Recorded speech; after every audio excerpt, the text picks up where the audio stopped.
My father was killed by the Nazis, and I was an orphan. I didn't know about God.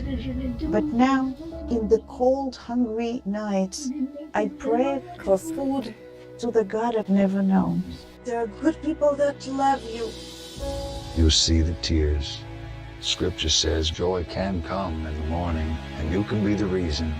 Right now in Ukraine, elderly Jews are trapped in unbearable poverty. If you will bless these hurting children of Israel, you will receive God's blessing in return. Your urgent gift today of $25 will help rush a survival food box filled with life-saving essentials. Call, scan, or go online now. I'm not exaggerating when I tell you, I don't know how much longer she could have waited for us to come. I can't even grow my food anymore. What will happen to me? I'm doomed to starve.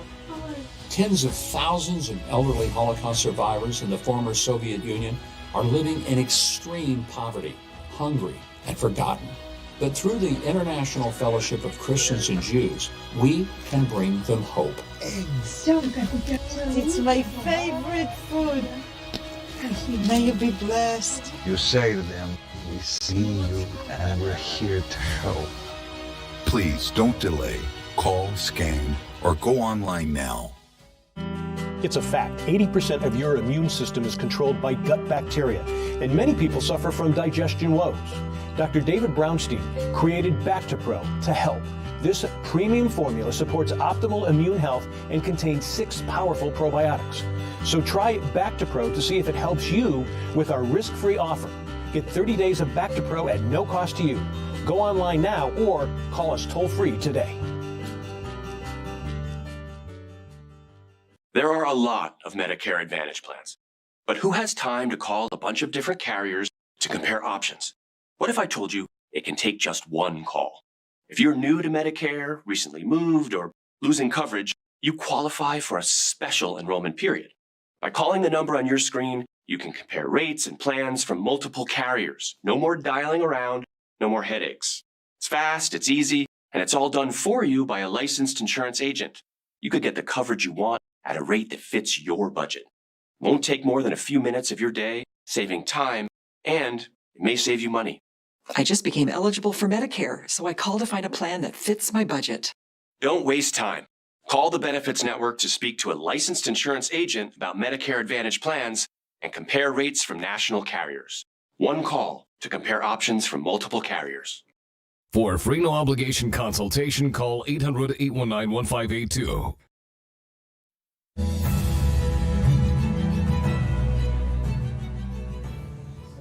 After being banned last year, Joey Chestnut, the famous Nathan's hot dog eating champion, consecutive champion, he'll be back this year.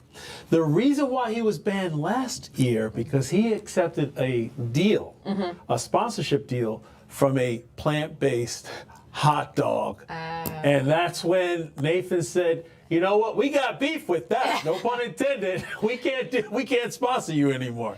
And you might recall Joey Chestnut back in 2024, John, he ate 76 hot dogs. So that was a record last year, of course, because he wasn't there due to the contract dispute. This gentleman, Patrick Bertoletti, he won with 58 hot dogs. But it looks like, Patrick, this year you don't stand a chance. Exactly, because when Joey comes... Relive treasured and classic Billy Graham moments of the past. Fridays and Saturdays on the Dove TV, encouraging and informative. Gosh, that's a lot. That is. And that's a lot of first edition.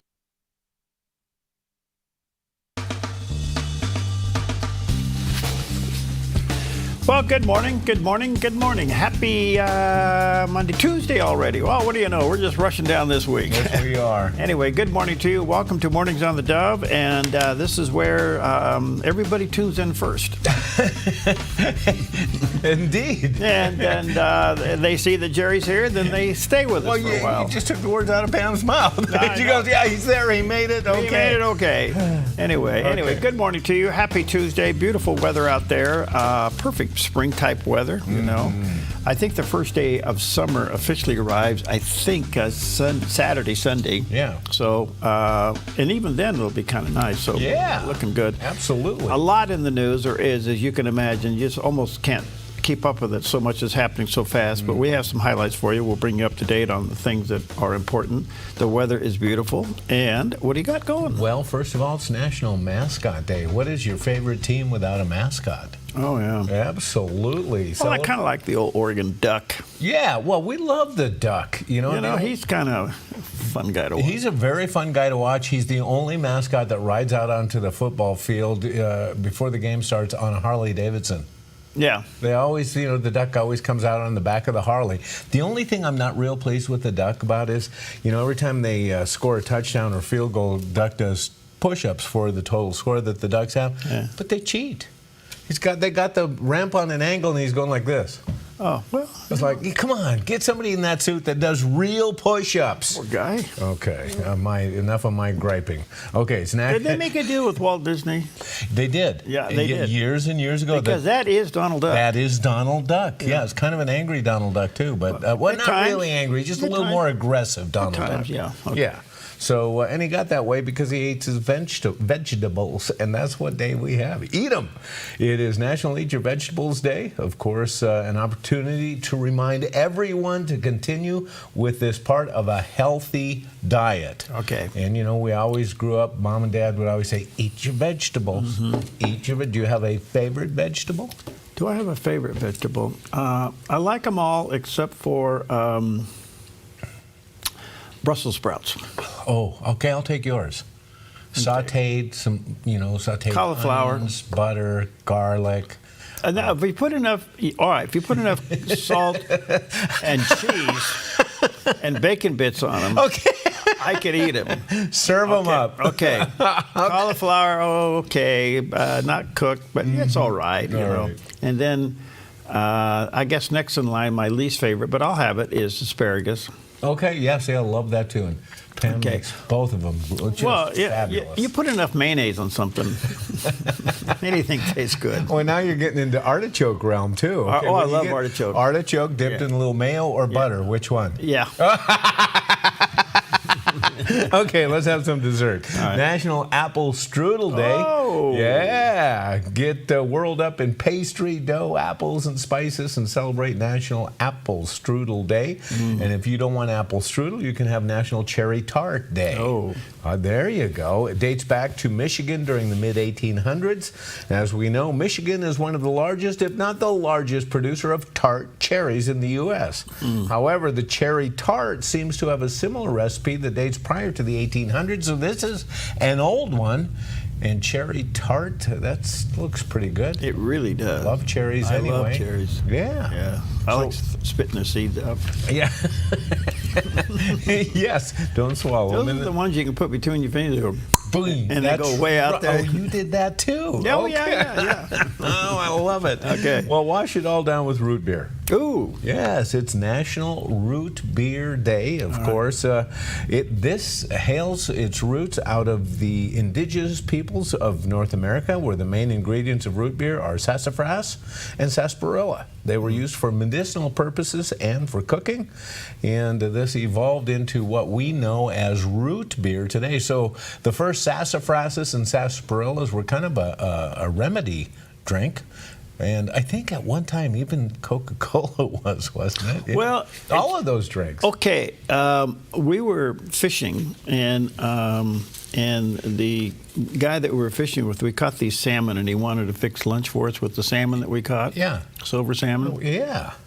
So we go over to the shore, and he cleans the fish and starts a fire and all this stuff, and he pulls out a can of Coke. Okay. Puts the fish in the pan and pours Coke over it and cooked it. Really? It was delicious. No kidding. Yes. I've never heard of such a thing. Yeah.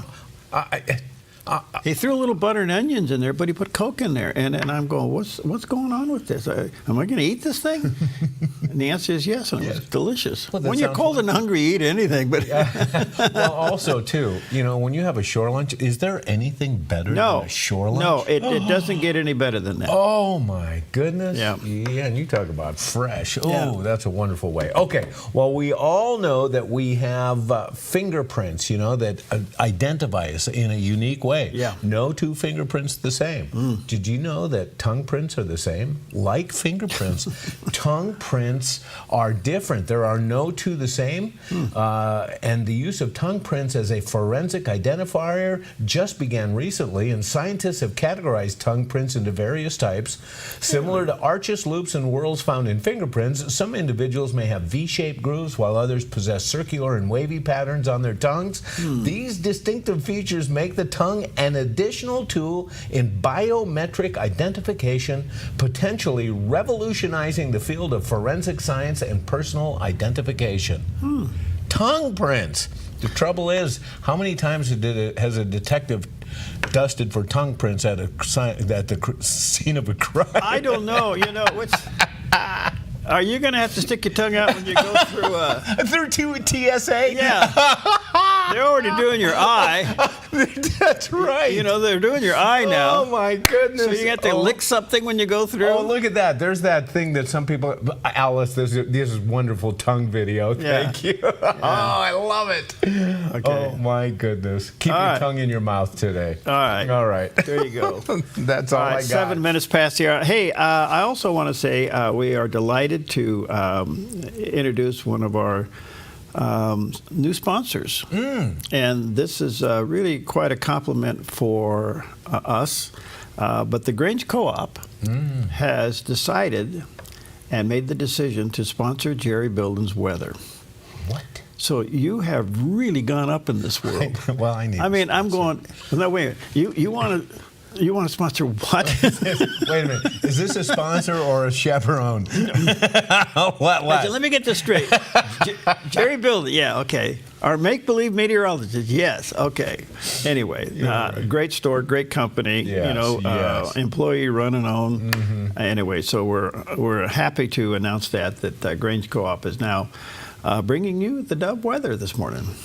The weather pattern continues with clear skies and seasonable temperatures. So today in northern Oregon and southern Washington, sunny with highs in the upper 70s to low 80s for Vancouver, Portland, Wilsonville, and McMinnville with a light southwest wind.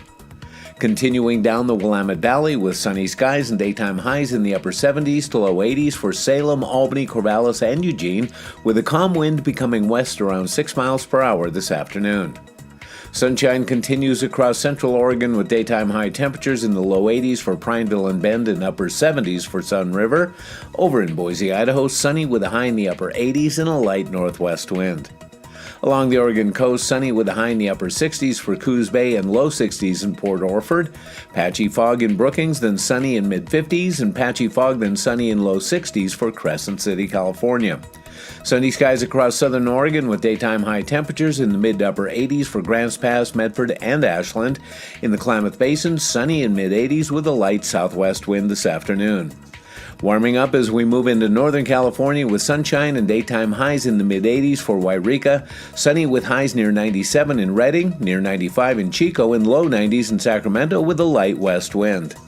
In the Bay Area, sunny with daytime highs near 84 in Santa Rosa and 83 in Napa. Sunny in San Francisco with a high in the upper 60s and a west wind gusting up to 21 miles per hour. And today in San Jose, sunny and near 80. It's a look at your Tuesday weather on the Dove. And good morning. There's a look at your Tuesday morning view of southern Oregon. Beautiful day out there. Isn't that pretty? Yes. It is brown, so that ought to be an indication. Be careful out there. Yeah, absolutely. Well, we just came out of a Father's Day weekend, and I hope yours was wonderful. And here's a great look with Dr. Anthony George as he says there's power in a dad's prayer for his children.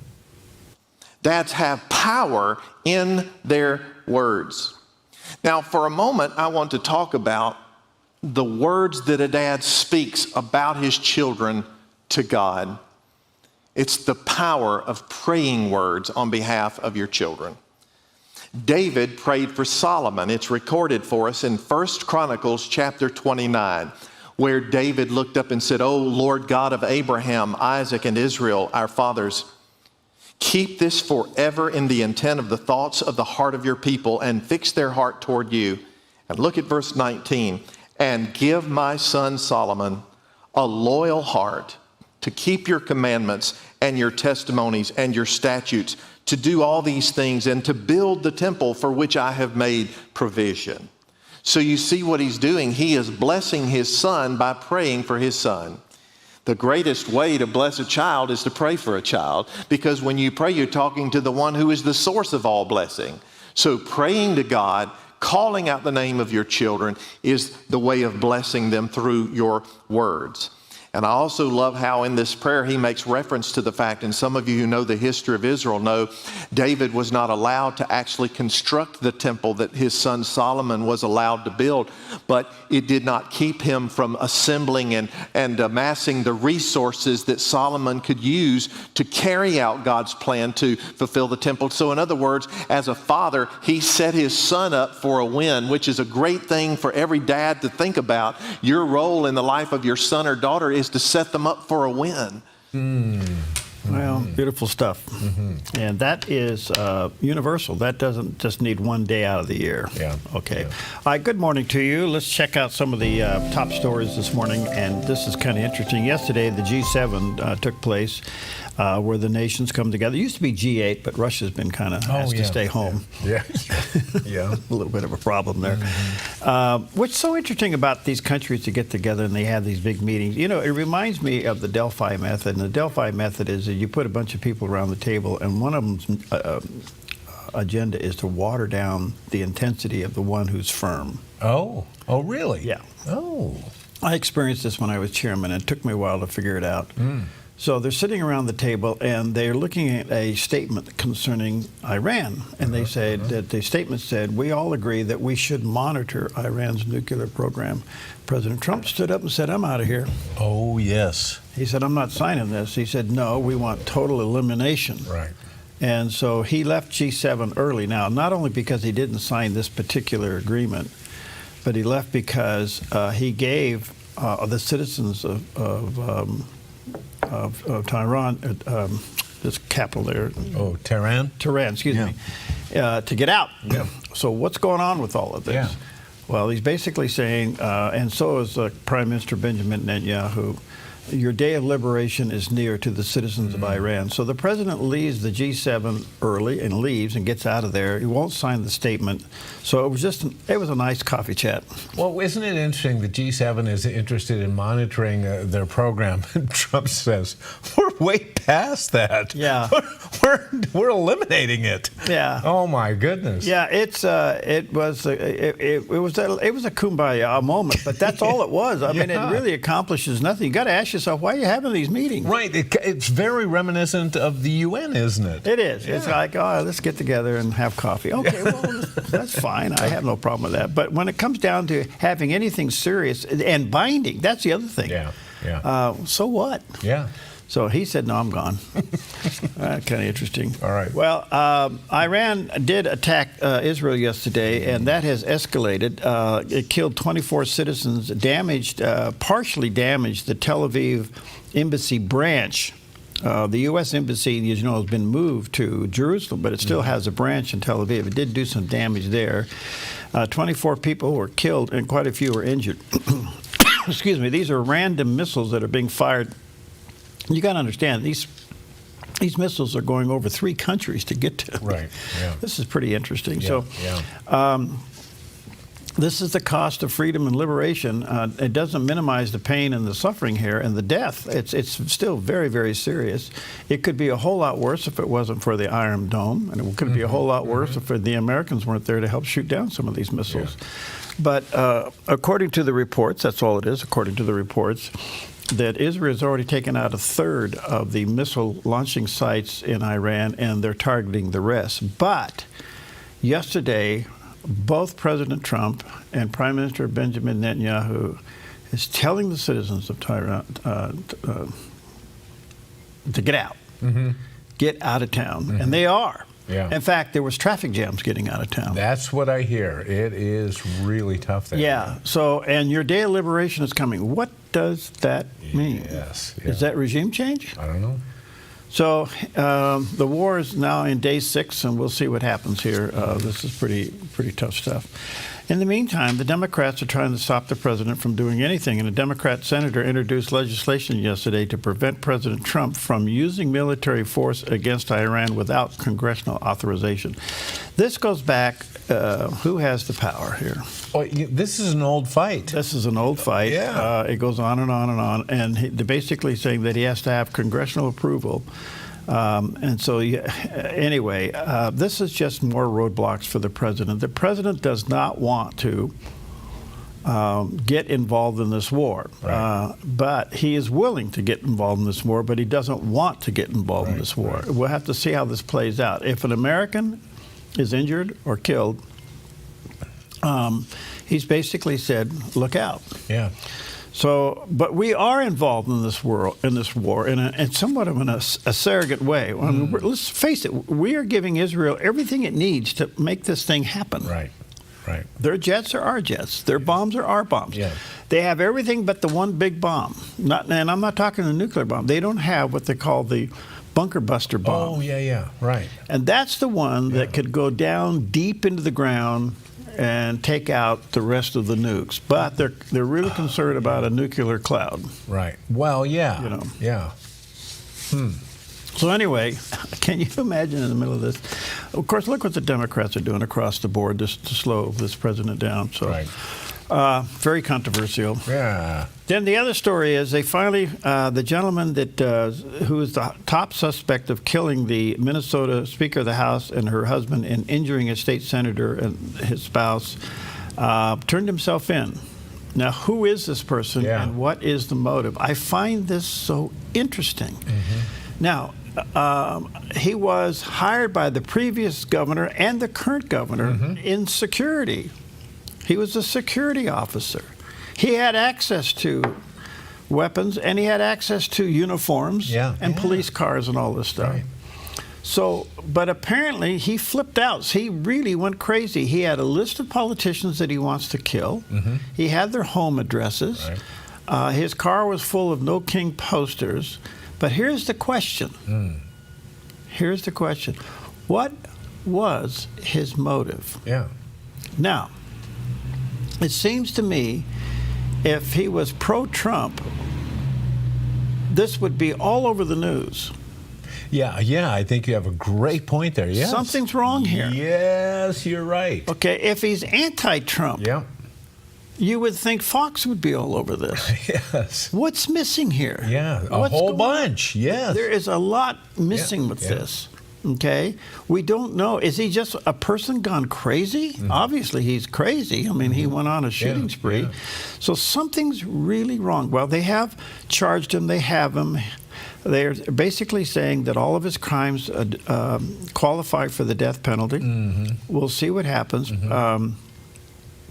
I don't know. There's a missing ingredient to this thing. Something is really interesting. Now, one commentary said that the Speaker of the House did agree to vote with the Republicans on advancing the state budget. Okay? All right. And that upset a lot of people. But was that the motive? I wonder.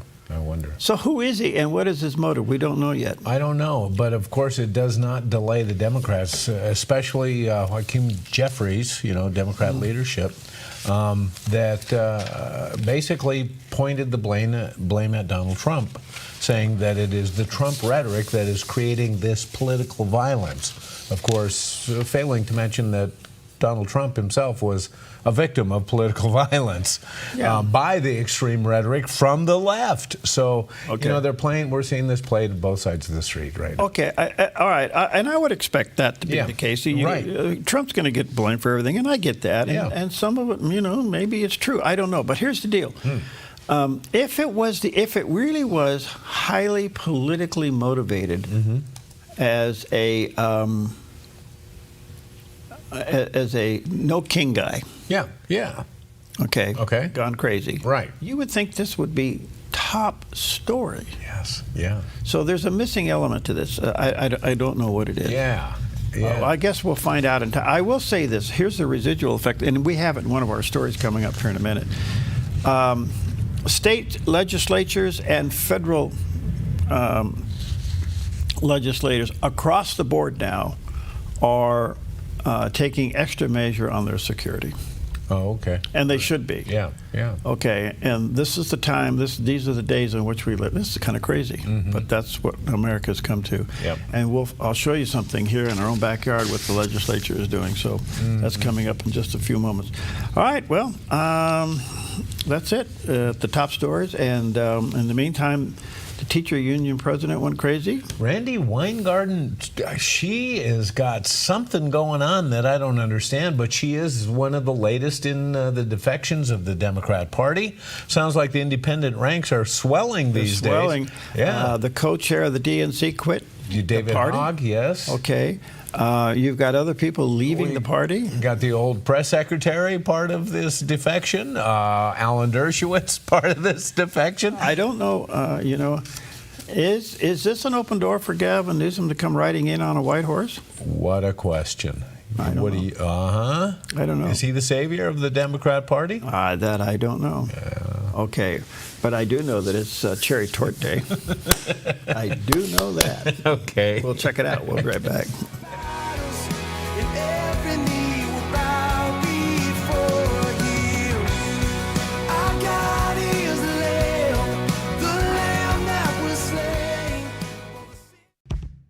Your property demands equipment with more reliability, durability, and versatility built in.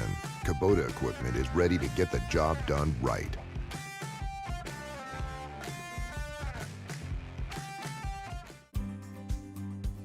Stewardship begins with the knowledge that nothing belongs to us, but everything belongs to the Lord. This helps us to run a business not in the fear of lack, but in the assurance of His care and provision. Such a perspective eliminates the drive to sell and replaces it with a heart that says serve.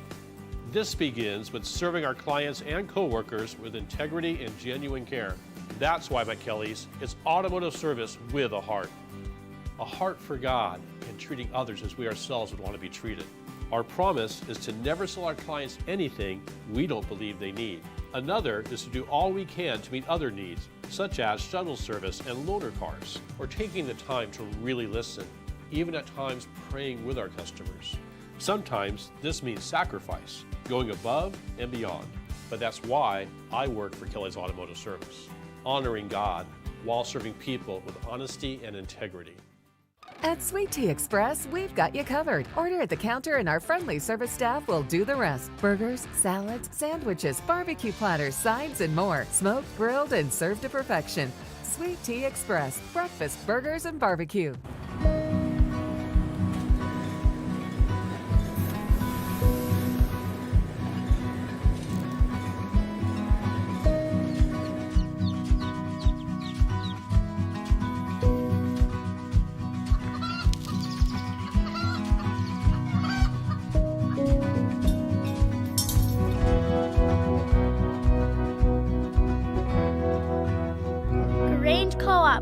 Big ideas grow. Hey, how y'all doing out there? Happy Tuesday to you. Beautiful weather as we head down the road here. Perfect weather. What is it, like 80-something today? Oh, good sleeping. Oh, yeah. And then it backs down a little bit. Yeah. And then through the week, we could have some showers maybe Saturday. We'll see how that works out. Well, to continue the discussion of this horrible event over the weekend, where the Minnesota Speaker of the House and her husband were cold blood shot down in their home, and a senator and his wife were wounded. It looks like they will survive. Has put, if you can imagine, anybody that's in public service has put them on edge, rightfully so. And security being what it is today. Well, the Oregon state lawmakers approved a measure late the other day that would make it harder for members of the public to obtain their home address.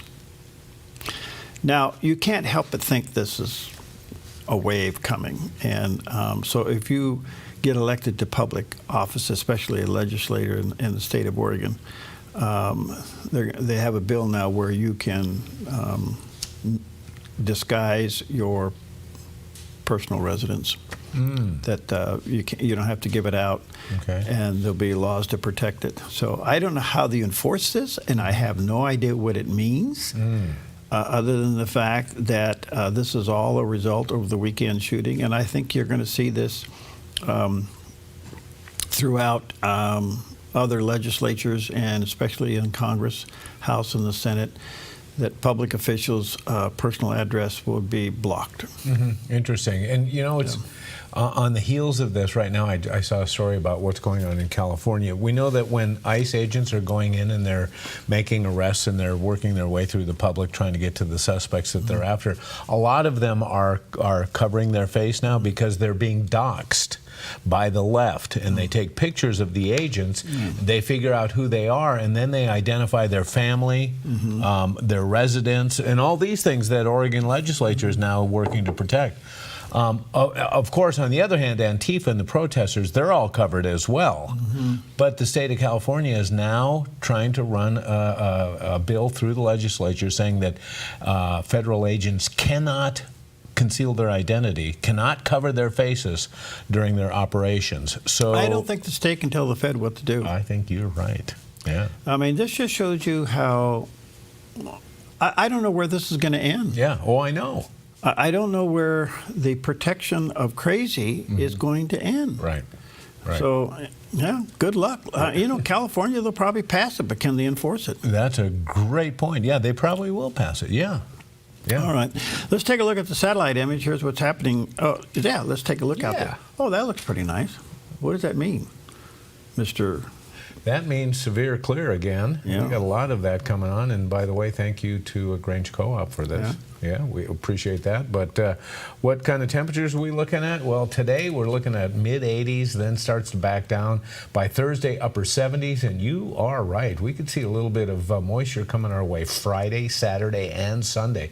Just a slight chance on Friday and Sunday, but Saturday is a day with daytime highs in the upper 50s. Ooh. How about that for your first day of summer, huh? All right. Isn't that when it comes in? Around the 21st, yeah. Okay, well, you know, we talk a lot about AI technology. Oh my gosh, it's hard to keep up with what's going on. Well, Hannah, a former teacher, spoke with Fox and Friends about how AI and technology is changing how our kids approach studying. A lot of students, and I do want to be clear, I taught a lot of very motivated and bright children. And so I don't want this to come off as if this is all the kids' fault. But I do know that a lot of times in my English classroom, I would ask them to write down a short response or just 5 sentences to answer a question. And a lot of times it would be about 2.5 sentences. And they would say, well, I can't think of anything else to say. Or, well, why do I have to answer in complete sentences? Like, you get the point from what I'm saying in just this little sentence. And then a lot of times I would assign essays, long form essays. And I know how children write, especially when they handwrite me things in the beginning of the school year. And so when a student, how I know how they write, typically would give me a very eloquently and thorough essay on a topic that I know that normally wouldn't come from them, I would ask them, was this really you? And I'd run it through an AI generator, and of course, it would say 100% ChatGPT or AI. And I would speak to the student, and they would more so question of, well, if I have to redo this, how much is it really going to affect my grade? Can I just take the 0? Gosh, trying to take the easy way out. And a lot of them are just feeling as though they don't really need to do the work anymore because AI will just do it for them. Right. And I think that AI can be in a classroom in a very effective way if we teach children in the older grades how to use it properly. But if we're allowing them this unlimited access in the classroom to use AI, they're not going to do the work themselves. Makes sense. Okay, so a lot of college work is done online. Yeah, yeah. Testing online. Right. So we're going to have a season, maybe a couple of generations, where people are graduating from college that are as dumb when they leave college as when they entered. Harvard is offering basic math class to their their students who didn't accomplish that in high school. So is this continuing that trend now because kids don't have to do their own work, especially, in term papers and such? You have a writing project that's in front of you and you just go, hey, chat GPT, hello. Yeah. I don't know. I mean, I think this is the downside of advanced technology. Yes. You got to look at this. When you look at the scores in Oregon alone, when it comes to education, math and reading are through the floor. Yeah. And those are the two basic ones right there. So I don't know. This is going to be interesting to watch. But I will say this, there's other parts of AI that is absolutely fascinating. Yeah, it is. Yeah. You know, we've done some stuff here with it, and you kind of go, wow, you know? Yeah. In fact, it won't be long that Jerry and I can sleep in the show. Yeah. You're going to see a couple of guys much younger. Oh, no. Sitting here cutting up like the way we do. We're home snoozing. I mean, let's go for it, okay? I'm ready. All right, we'll be right back.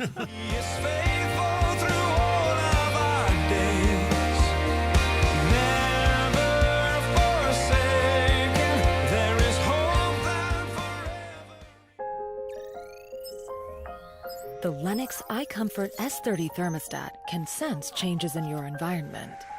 It even knows when you come and go. So now your home's most important system is also the smartest. Metal Masters can give you the smartest home comfort system available. It knows when you're away and adjusts when allergens and humidity get uncomfortable. Trust Metal Masters to provide perfect air for your family.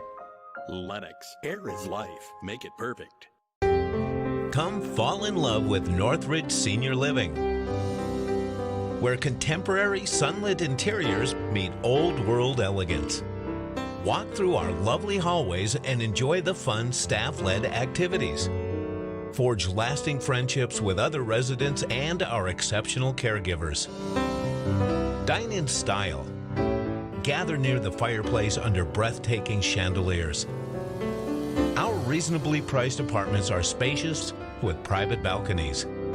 Northridge is Christian-owned and operated, pet-friendly, and only 2 blocks from Asante Rogue Regional Medical Center.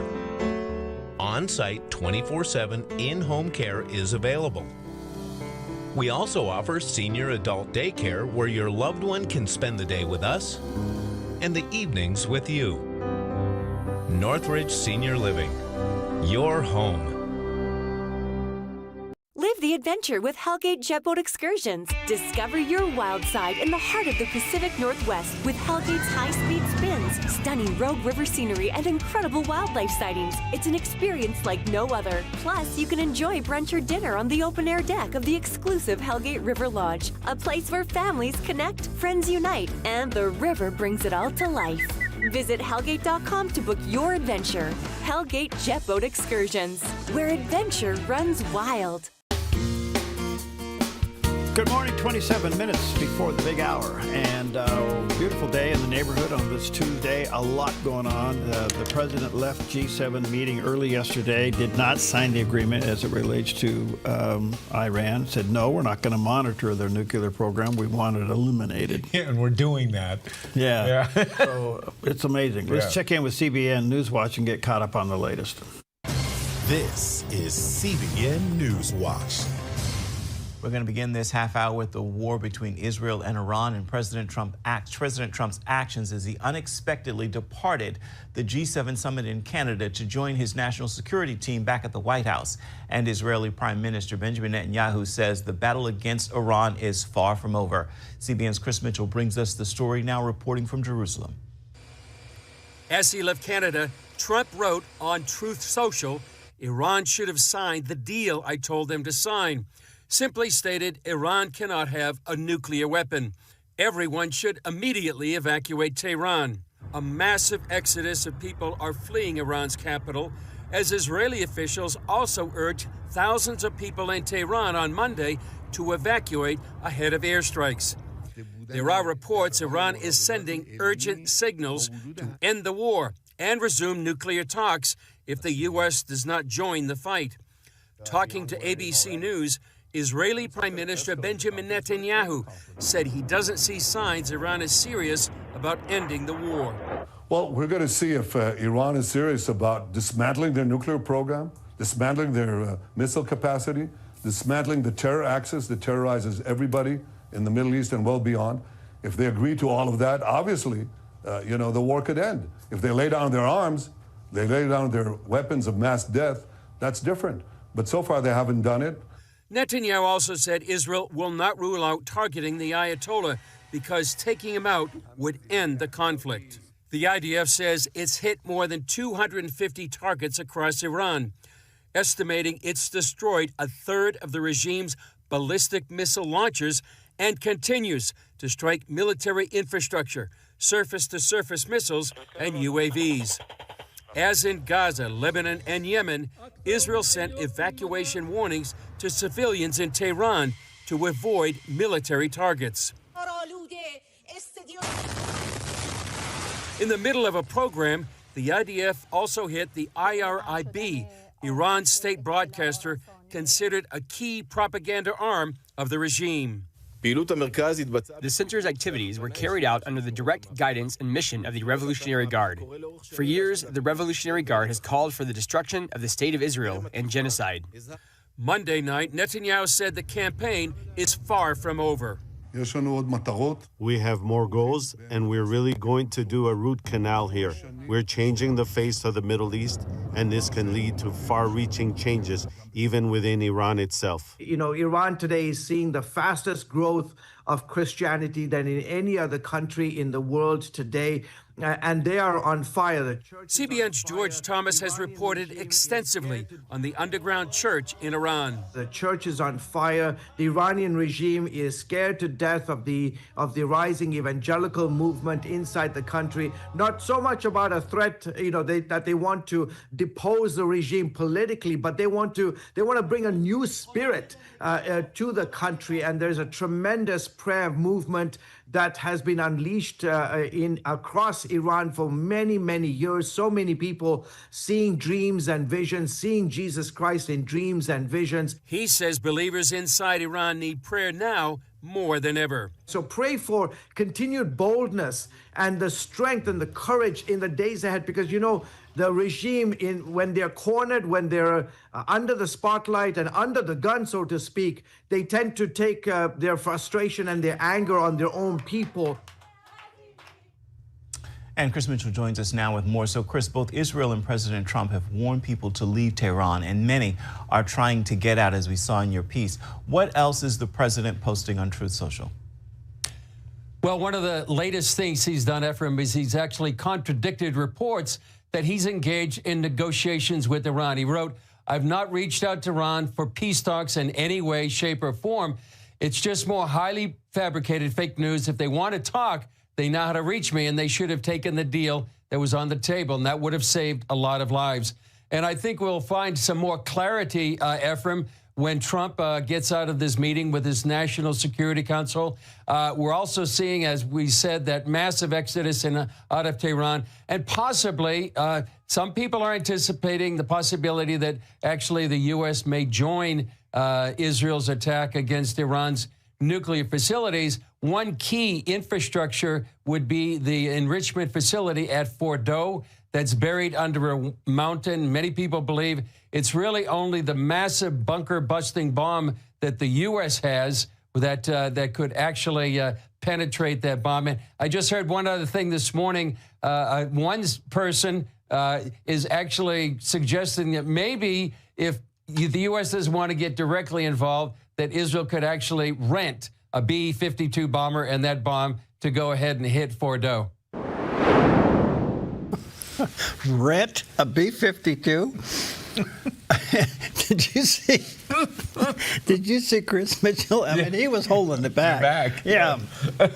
Oh, man. Rent a B-52. Wow, I wonder what the going rate is. Well, I think they fly for about $5,000 an hour. Oh. Yeah, really. Wow. Yeah, I mean, if you, and that's probably cheap. Okay. You know, you see these corporate jets out here? Yeah. Yeah, look, there's more to owning them than you think. I mean, they're expensive to fly. Okay. But anyway, gosh, well, all right. So you rent it. So does you put your pilots in it, or you put the? Oh yeah. How do you do that? You rent the pilots too? What do you do with the thing? Wow. Hey, do you realize that's the oldest flying military aircraft in the world? Yeah, I was going to ask how many are still in service. Well, they have revamped those. There are quite a few. All right. When I was flying the traffic plane in Sacramento, Mather was a major port for those. Oh, okay, yeah. There was like 2 dozen of them on the ground there. Right. They would go out and fly 3 days and never land.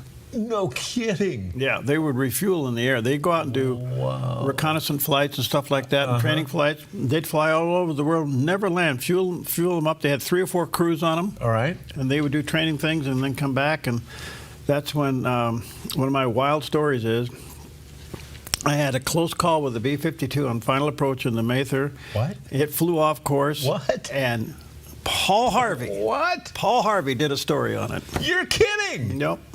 Oh, what? And I had to go to military court. Yeah. Yeah. How did you do? Did you get court-martialed? Nope. No, it was really interesting because we both declared a near miss. Okay. It was a really windy day. It was so windy that the dust in the air, I could barely see the freeway, but I was above the dust cloud. All right. And they do what they call a tack-in approach. They come in, they fly over the airport, they don't land, then they go out and come around again and land. Okay. So they always shoot an approach, and then they go around and do it again. It was a real windy day, and that B-52 was blown clear over to Folsom, the town of Folsom and Folsom Lake. Yeah. He wasn't supposed to be over there. He was supposed to stay on the south side of Highway 50. Okay. I'm flying out Highway 50. I'm looking down at the traffic. He's off course. I look up, there he is. You had a visual on him. Oh. Yeah? How big does that seem when you're in? I thought my tail and his wing were going to hit. No kidding. And I had the vice mayor of the city in the plane with me. Oh, my gosh. I pushed the plane down. I thought, oh, gosh, you know. Oh. And then I realized we didn't hit, and I turned and came back to get away from his jet wash. He declared a near miss. I declared a near miss. And on his yoke, he had a button where he pushes a button and prepares the crew for crash. No way. Yeah, this is a true story. You are kidding. Oh, whoa. Okay. So I'll take a few minutes since we're talking about I love this. Okay, we were on the let's see, it was Mather, and we were talking. The McClellan was controlling the airspace. All right. And so he said, "Are you okay?" Fine. And the pilot said, "Fine." So the pilot had to go around again. The B-52 circled around again and come in and land. Okay. So I land, and the vice mayor's kind of shaken up a little bit, but he recovered. So all of a sudden, I get a call from my boss, George Clemens. I'll never forget it. He says, "You have a problem in the air this morning?" I said, "Yeah, I did." He said, "We just got a call from Mather Air Force Base, the general out there. You're supposed to appear for a hearing." Oh, really? Yeah. Okay. Oh, wow. That's good. So I went over to McClellan because it had the radar. And when you declare something like that, it freezes the radar screen, takes a picture of it. Now, this is before cell phones and all this stuff. Yeah. So I got a picture of that, and I go over there. I'm north of Highway 50, and he's north of Highway 50, and he's not supposed to be north of Highway 50. Okay. And I walk into this cold room with all these guys, and I thought, man, I'm going to go to jail, and I'll never see Peggy again, you know.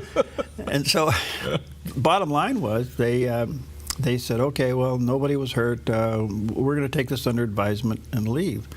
Well, Paul Harvey got a hold of the story. Really? Yeah, when he was doing the news.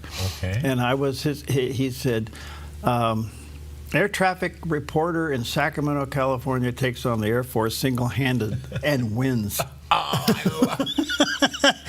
And that was, you know how he did it, and that's the rest of the story. Yeah. I love it. Yeah, it was really funny. Man. So somewhere in all my memoirs, I have stories on this, but Yeah, it's a true story. Oh, that is. I'm flying a Cessna Cardinal, which is no bigger than this chair, this room here. And all of a sudden I'm looking up and there's this big thing in front of me, this big green monster in front of me. Did you ever meet the other pilot? Yes, we did. You did? We met in the room. Okay.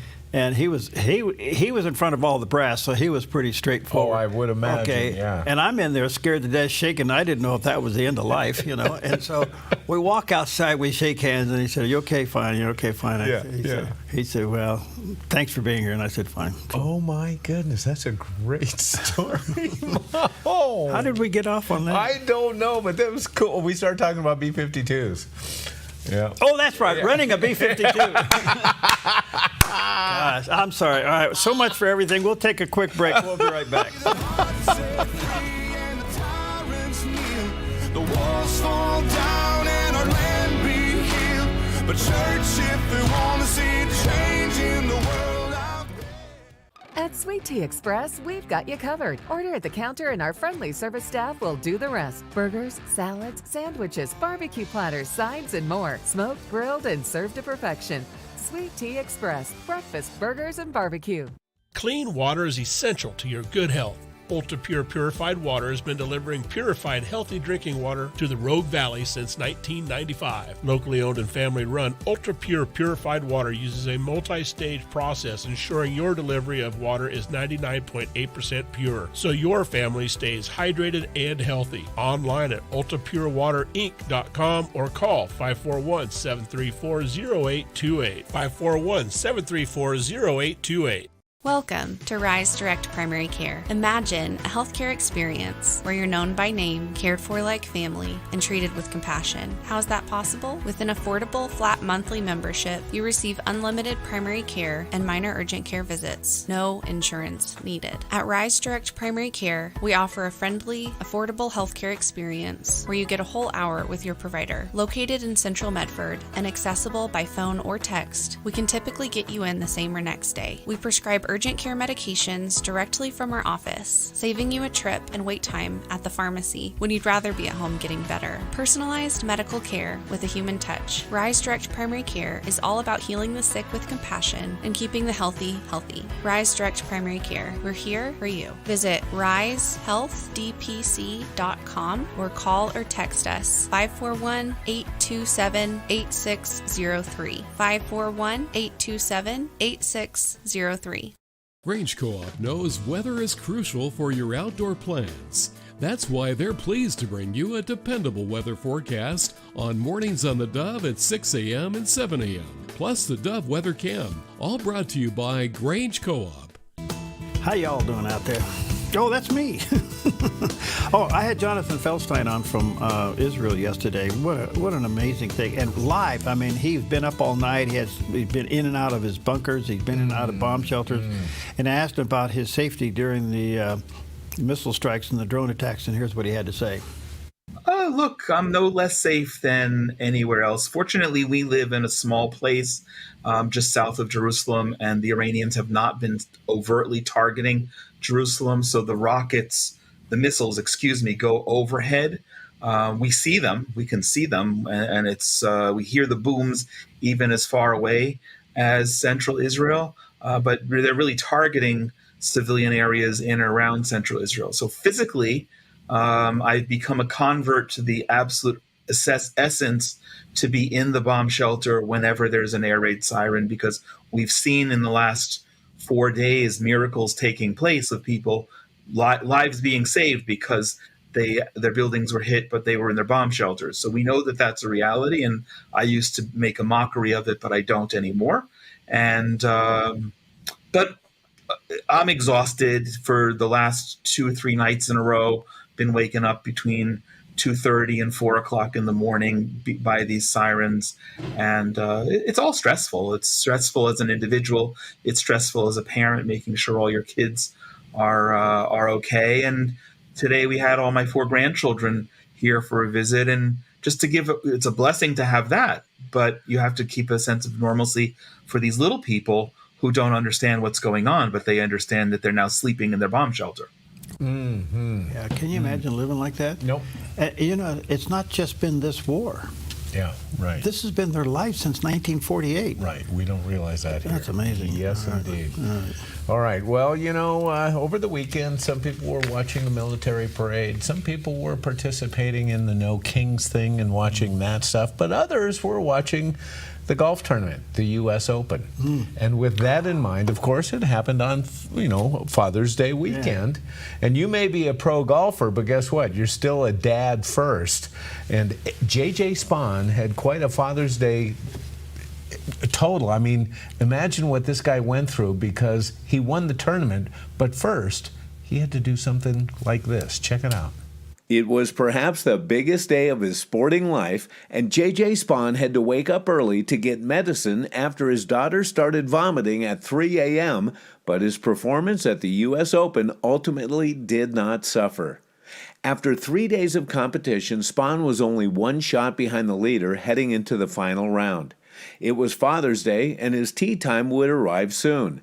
But Spahn first had to run out to get medicine from CVS for his sick daughter, and thanks to a masterful final stretch of play, including a 65-foot putt on the last hole, he got the win too, capturing the 125th U.S. Open Championship at Oakmont Country Club near Pittsburgh, Pennsylvania. Spahn said in his championship press conference, "It was kind of a rough start to the morning," as he revisited the stomach bug story and his CVS run. He bogeyed 5 of the first 6 holes and said, "I'm not blaming that on my start, but it just kind of fit the mold of what was going on, the chaos." In the end, Spahn, a 34-year-old California resident who also suffers from type 1 diabetes, recovered and took the lead with a magical drive and a birdie on hole number 17. He added another birdie on 18 with the incredible 65-foot putt as his daughters, both healthy again, looked on. Spahn, who finished at -1, was the only competitor to finish the tournament under par. It was only the second win of his PGA career, and it arrived after he entered the tournament with odds of about 150 to 1. Really? 150 to 1. He's only won once, and that was in a Canadian tournament years ago. He's been a pro since 2012, and first major and second win, and he got up at 3 a.m. to go to CVS Pharmacy to get medication for his child. How about that? But that 65-foot putt. Yeah, was that something? Now, when you look at where he aimed the ball and where it ended up. Where it ended up, boy, is that reading the green or what? Because he shot it clear up here and it went over there. Yeah, it's a great story, especially on Father's Day. I loved it. All right. Well, like you said earlier, there was all kinds of protests going on. What does President Trump think about No King Day? Here's his take. Several No Kings protests planned across the country on Saturday as well. What are your thoughts on those? What do they go? No Kings? No Kings. I don't feel like a king. I have to go through hell to get stuff approved. A king would say, "I'm not going to get this." A king would have never had the California mandate to even be talking to him. He wouldn't have to call up Mike Johnson and Thune and say, "Fellas, you got to pull this off." And after years, we get it done. No, we're not a king. We're not a king at all. Thank you very much. Well, I think he makes a good point. Yeah, he does. Okay, because the way our government is set up, it's impossible to be a king. Absolutely. Yeah. Right. No. Oh, I mean, it's amazing, but, the rhetoric continues, doesn't it? Yeah, it's there. I think as we approach, it's only believe 6 months. I probably will say one thing about President Trump. He's wearing me out.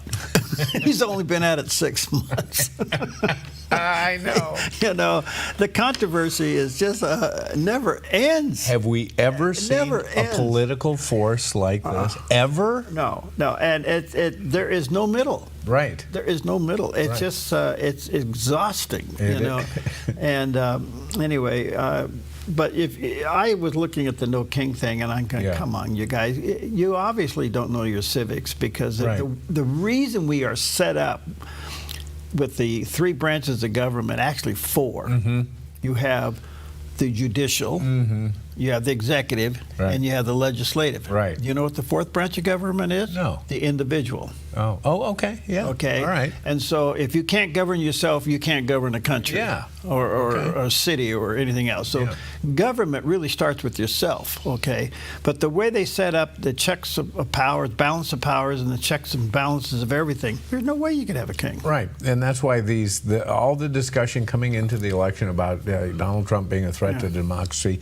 Of course, they used to be saying dictator. He wants to be a dictator. Yeah. And I always thought, do you guys have so little faith in our form of government with checks and balances as it is? And now we see an overreaching judiciary overreacting in their check and the balance of power. So I don't know. It's kind of interesting. Yeah, we're in for quite a ride for quite a while here as things kind of find its way to normalcy. Right. But there is no middle ground here. It's sad. You wonder, will we ever find a peaceful resolve for America? Yeah, because I think... and the answer is yes, but it won't come through government. Well, that's a good point. Yeah, will we have there's a rumor that there's a silent revival going on, and the silent revival is that the mass communication has informed people. People can see for themselves what's going on now. They don't need some commentator to tell them. They can see it themselves. Right. Okay, and they're drawing their own conclusions. Okay, but people are saying. The world's gone mad. Yeah. So, is there a God? Is there a heaven? Is the Bible real? Does Jesus really love me? Is he a real person? Is he God in the? I mean, they're asking some very basic theological questions. So, one person kind of named this as a silent revival, as people are seeking and searching the reality and the purpose of life. Well, it can only be found in a relationship with Christ. Right. So are we there? Are we prepared to answer those questions? Are we there to share? Or are we there to say, if you're not one of us, get out of here? That's a good point, because I see a divide even happening in the church over the politics of our land, and that's kind of troubling. It is, and we can't even agree on the essentials anymore. Exactly. Kind of crazy. Yeah. But God's still in control. We're not. Take Psalm 34, verse 8 with you. Oh, taste and see what? That the Lord is good. And blessed is the person, the man, the woman, who takes refuge in him. Good stuff. All right, we'll be right back after we have some cherry pork.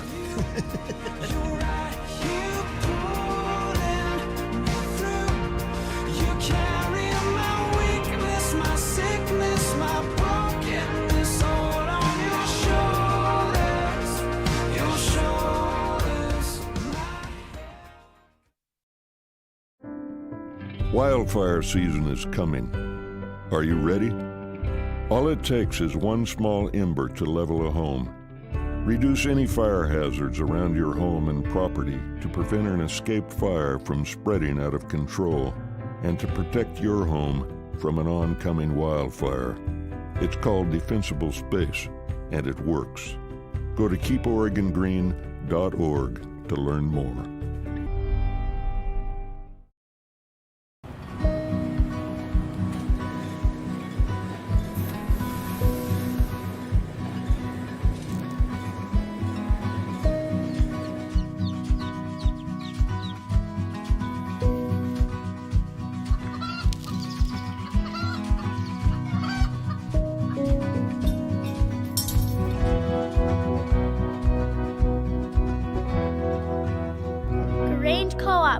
Big ideas grow. You feel most alive where you feel most at home. And this is living. Bobcat, the company that changed the way the world works, is coming home with a quality compact tractor built to match your quality of life. This isn't work you have to do. It's work you get to do. So get it done in a tractor that's all you. See your dealer or visit bobcat.com. At Sweet Tea Express, we've got you covered. Order at the counter and our friendly service staff will do the rest. Burgers, salads, sandwiches, barbecue platters, sides, and more. Smoked, grilled, and served to perfection. Sweet Tea Express, breakfast, burgers, and barbecue. Don't miss this. After being stripped, beaten, locked, and left to suffer, Paul and Silas were praying and singing hymns to God. They chose to praise God in the middle of horrible circumstances. If we're worshiping God with resolution today, we will learn to worship God in persecution tomorrow. We need to learn how to worship God. Know this, when you come to church every Sunday, this is a rehearsal. We're learning to praise God, not just for now, but for the days coming when we will not need praise just for our own edification, but for our own protection. Praise is a weapon. You and I get to choose how we respond to persecution. We can respond in anger, or we can resolve to worship and amplify the values of God's kingdom. When the time comes, I pray that you and I will have the courage to make the right choice. And we resolve to worship even in the midst of mistreatment. God will get the glory, and victory will be ours. Go behind closed doors to witness biblical counseling with real people. Transformed, Monday and Thursday on the Dove TV, encouraging and informing.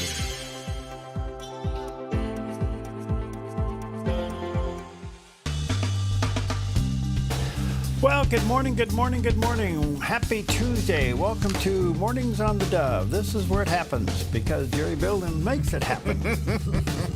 Yeah, okay. And we're here today for you.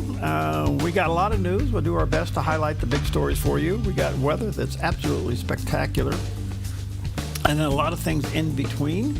And we have some special things today. Well, it's National Mascot Day. What is your favorite sports team without a mascot? Yeah. Do you have a favorite? Well, I guess it would have to be the Oregon Duck. Yeah. You know, I like the Oregon Ducks, yeah. That's pretty cool. And, of course, one of the most iconic of them all was the San Diego Chicken. Oh, yeah.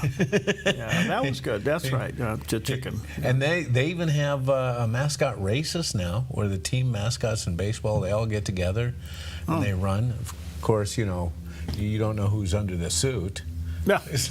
Yeah. I got an NCAA sprinter in our mascot suit today. But anyway, mascots have been around for over 140 years, and my team still doesn't have a mascot. What's a Yankee? What's a Yankee? What's a Yankee? Be nice now. Well, then I can't come up with something. Let's move on. Okay. It's National Eat Your Vegetables. So is the LA Dodgers a dog, a great big hot dog? Yeah, and you know how the Dodgers got their nickname? Because they used to play in Brooklyn. And Brooklyn was a very busy place. Ebbets Field is where they played.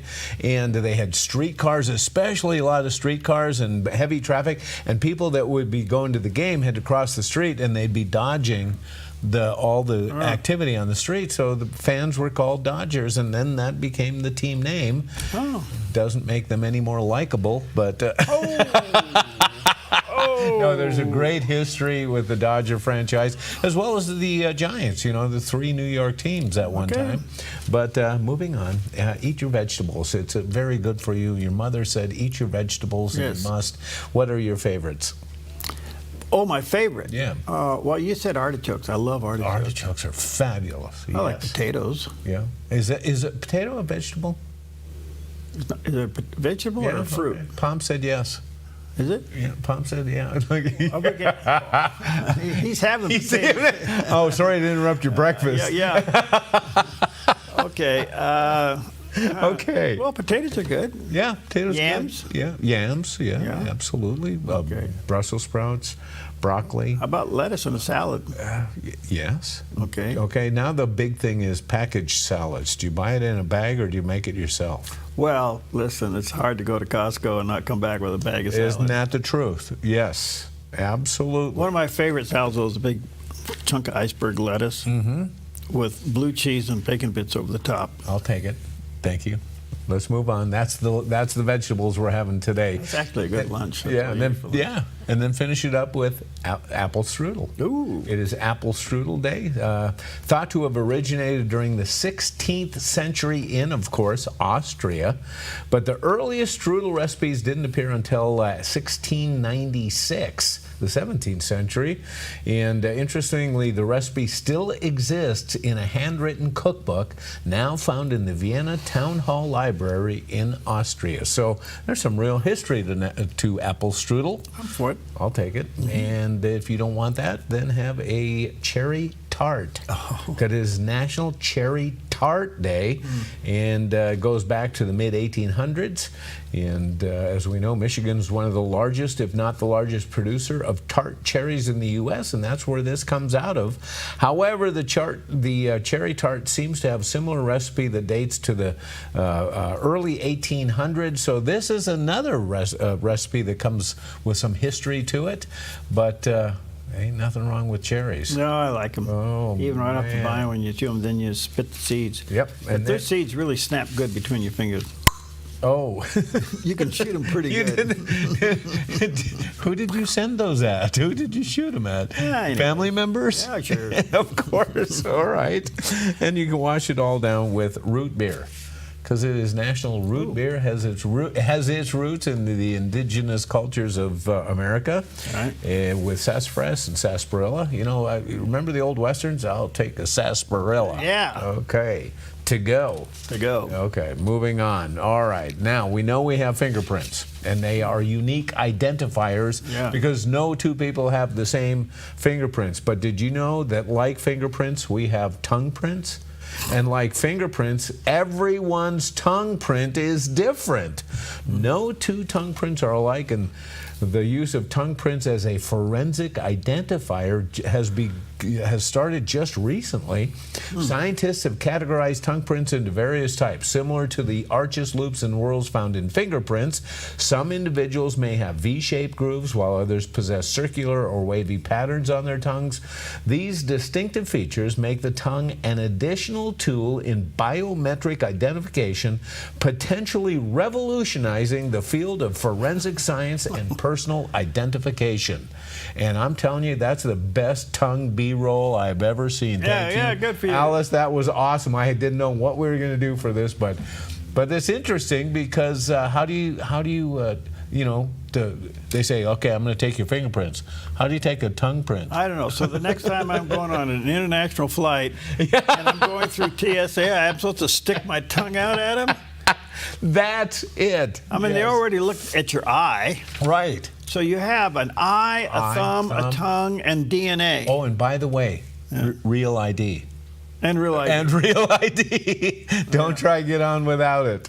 Oh, but man. come in the country. You don't need any of those. Yeah. Oh, yeah. No kidding. Just walk across. Well, not much anymore, huh? The fence is up. The fence is up, and we stopped all that stuff. So anyway, be careful where you leave your tongue print today. All right. Good stuff. All right. 6 minutes past the hour. Hey, I also want to say we are so honored that a great company is stepped up and wants to sponsor the Dove weather. And I said, with Jerry Bilden? Yes, they like you. Oh, well, we like them. Okay. Anyway, what an honor, because great company, been around for years, the Grange Co-op. They're all over the place. They're up and down. They're down in California. They're everywhere. Everywhere we broadcast, pretty much they have a store. Their location that recently opened on 62 is just fabulous. Oh, the new one out there. Oh, man. Gosh, it's huge. Oh, it's great. You could go in there and get lost. They could close the store and never find you. Yes. Yeah. Yep. Well, anyway, thank you, Grange Co-op, for sponsoring the weather. And here it is. Grange Co-op. The weather pattern continues with clear skies and seasonable temperatures. So today in northern Oregon and southern Washington, sunny with highs in the upper 70s to low 80s for Vancouver, Portland, Wilsonville, and McMinnville with a light southwest wind. Continuing down the Willamette Valley with sunny skies and daytime highs in the upper 70s to low 80s for Salem, Albany, Corvallis, and Eugene, with a calm wind becoming west around 6 miles per hour this afternoon. Sunshine continues across central Oregon with daytime high temperatures in the low 80s for Prineville and Bend and upper 70s for Sun River. Over in Boise, Idaho, sunny with a high in the upper 80s and a light northwest wind. Along the Oregon coast, sunny with a high in the upper 60s for Coos Bay and low 60s in Port Orford. Patchy fog in Brookings, then sunny in mid-50s, and patchy fog, then sunny in low 60s for Crescent City, California. Sunny skies across southern Oregon with daytime high temperatures in the mid to upper 80s for Grants Pass, Medford, and Ashland. In the Klamath Basin, sunny in mid-80s with a light southwest wind this afternoon. Warming up as we move into Northern California with sunshine and daytime highs in the mid-80s for Wairika, sunny with highs near 97 in Redding, near 95 in Chico, and low 90s in Sacramento with a light west wind. In the Bay Area, sunny with daytime highs near 84 in Santa Rosa and 83 in Napa. Sunny in San Francisco with a high in the upper 60s and a west wind gusting up to 21 miles per hour. And today in San Jose, sunny and near 80. It's a look at your Tuesday weather on the Dove. Beautiful shot of our backyard, the southern Oregon, a little on the brown side. Core, 'tis the season. Be careful out there, but a nice day. Beautiful day. Well, you know, we carry on a lot of conversations and make a lot of comments to a lot of folks throughout our day, but one of the most important is the conversations and the words that we give our kids. And Dr. Anthony George encourages us to speak words of encouragement to our children. And this is the thing that a lot of dads have to come to terms with, and that is that when you say something, and this is true for probably men in general, not even if they're not dads, it could be in their marriage relationship. Sometimes when a man will say something, it's like he's got a rock, and what he said was he threw the rock into the lake, and there was a little bit of a ripple, and then the lake became calm again. But what your children sometimes hear is not a rock. They actually heard a boulder. But you say, I only threw a rock, but what they heard was a boulder. And the boulder made a huge splash, and the waves rippled for minutes and minutes until they got to the edge of the lake, and it took a long time for the surface of the lake to become calm again. And it all has to do with a dad recognizing the power of your spoken words. Death and life are in the power of a tongue, so that a dad's words can literally empower a child to fly and to believe that all things are possible with God, or the words of a dad can cause a child to shrivel and to cower in defeat and discouragement and despair. The power of these words, and yes, it matters because you are a man. A man's words have weight, especially when that man occupies the role that he occupies in the life of a child and of a grandchild. Interesting, he mentioned the grandchild in that too. Yeah. Okay, good stuff all the way around. All right, 11 minutes past the hour. Let's take a look at some of the leading stories of the day. Of course, as we speak, things are heating up in the Middle East. We'll keep an eye on that, and CBN Newswatch will have an update. By the way, the president is announcing this morning that he has never reached out to Iran for peace talks since the war started. Oh. And there's been rumors that he's done that. Yeah. You know, basically say, come to the table. Well, he's may rhetorically said that, but he's not said to Iran directly, come to the table. Okay. So in the meantime, he's saying just the opposite. Tehran, he's saying to the residents, get out of town. And people are heeding the warning. So is Prime Minister Benjamin Netanyahu saying to the citizens there in Tehran to get out of town. And boy, they are, because there's traffic jams there. Right. And they're leaving. And Netanyahu, Prime Minister Benjamin Netanyahu is basically saying your day of liberation is near. What does that mean? Yeah. In the meantime, the president left the G7 meeting yesterday early. Used to be G8, but Russia's been kind of asked to stay home. So they get together, these world leaders, they're having their big meeting, and they put a resolution on the table that would say that we want to monitor Iran's nuclear program. The president said, no, I'm out of here. I'm not signing this. Yeah. No, we don't want to monitor anything. We want them gone. We want the nuclear program in Iran gone. He left G7 early, not signing that agreement, and also because things were heating up in the Middle East, and we'll have more on that coming up. In the meantime, Iran is retaliating. They hit just outside of Tel Aviv. They hit a branch of the U.S. Embassy. No injuries there, but it did kill 24 people. Oh. So the response to all of this is pretty bad. In the meantime, Israel's saying they've taken out more than a third of Iran's missile sites, but obviously the other ones have to be eliminated because they're still lobbing missiles over. Yeah, they are. And but in the meantime, they are doing damages. And as you heard earlier from the guest that I had on yesterday, can you imagine hearing the sirens? And that is one warning: get in your bomb shelter. Yeah. So. In the meantime, the Democrats still want to slow the president down just about everything. They are introducing a bill yesterday to prevent the president from using military force against Iran without congressional authorization. Here we go again, the same thing. Yeah. It really has to do who can declare war. Right. It has nothing to do with national security. Yeah. The president still has those powers. But anyway, some Democrats in Capitol Hill want to introduce this bill. I don't think it's going to go very far. But and again, too, it's an old fight. We've seen this happen over and over. I remember this going on with Reagan. Yeah. Yep.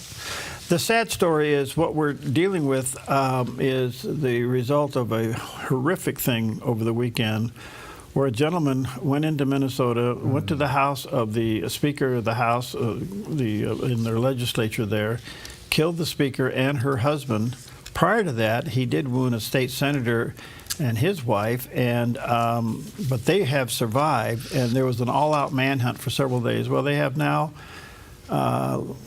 captured him, actually turned himself in, and they're saying that all these crimes certainly qualify for the death penalty. Here's the question. Who is he? Yeah. And what was his motive? Right. His car was loaded with ammunitions and AK-47s. His car was loaded with a bunch of No King posters. There is no real clear statement of his motive. What is he, for President Trump or against President Trump? We don't know. Yeah. And it would seem to me that if he was for President Trump and going after a Democrat, this would be huge news. But it's just not. And you kind of go, what? What's going on with this? Yeah. Now, I will say this guy's crazy. He was hired by the previous governor and the current governor high up in the security ranks of the state. So he had access to all of these uniforms and cars and things like that. But he snapped, and he did this horrific crime. And the question is, we don't know, at least at this point, what the true motive is. Yeah, yeah. I don't know. We'll see where this goes. So it's yet to be seen. Of course, President Trump's being blamed for the rhetoric that has caused all this, and you would expect that to be the case. I'm not giving any of that an excuse. It's just that's the response to it. But if it really was against a Democrat, if he was a Trumper against a Democrat, you would think that this would be dominating some of the legacy media out there. Yeah. And it's not. It's not the top story. Yeah, I don't understand why. So something's off. Something's off on the story. So we'll keep an eye on it for you. All right. We'll take a quick break, and we'll be right back. He's a pain taker. If you feel lost, he's a way maker. If you need freedom, save it. Go where the wild runs deep. At Hellgate Jetboat Excursions, you feel the power of the mighty Rogue River as you take in the sights and sounds of nature, journey through Hellgate Canyon, and adventure through the breathtaking wilderness. Enjoy brunch or dinner on the open-air deck of the exclusive Hellgate River Lodge, and end your adventure with our exciting jetboat spins. It's a memory in the making with family and friends. Book your adventure at Hellgate.com. Hellgate Jetboat Excursions, where adventure runs wild. Come fall in love with Northridge Senior Living, where contemporary sunlit interiors meet old world elegance. Walk through our lovely hallways and enjoy the fun staff-led activities. Forge lasting friendships with other residents and our exceptional caregivers. Dine in style. Gather near the fireplace under breathtaking chandeliers. Our reasonably priced apartments are spacious with private balconies. Northridge is Christian owned and operated, pet friendly, and only 2 blocks from Asante Rogue Regional Medical Center. On-site 24/7 in-home care is available. We also offer senior adult daycare where your loved one can spend the day with us and the evenings with you.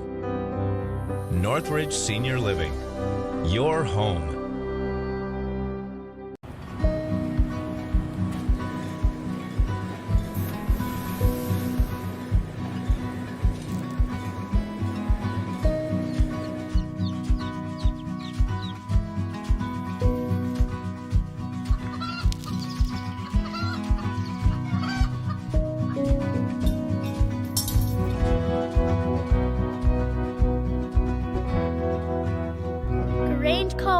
where big ideas grow.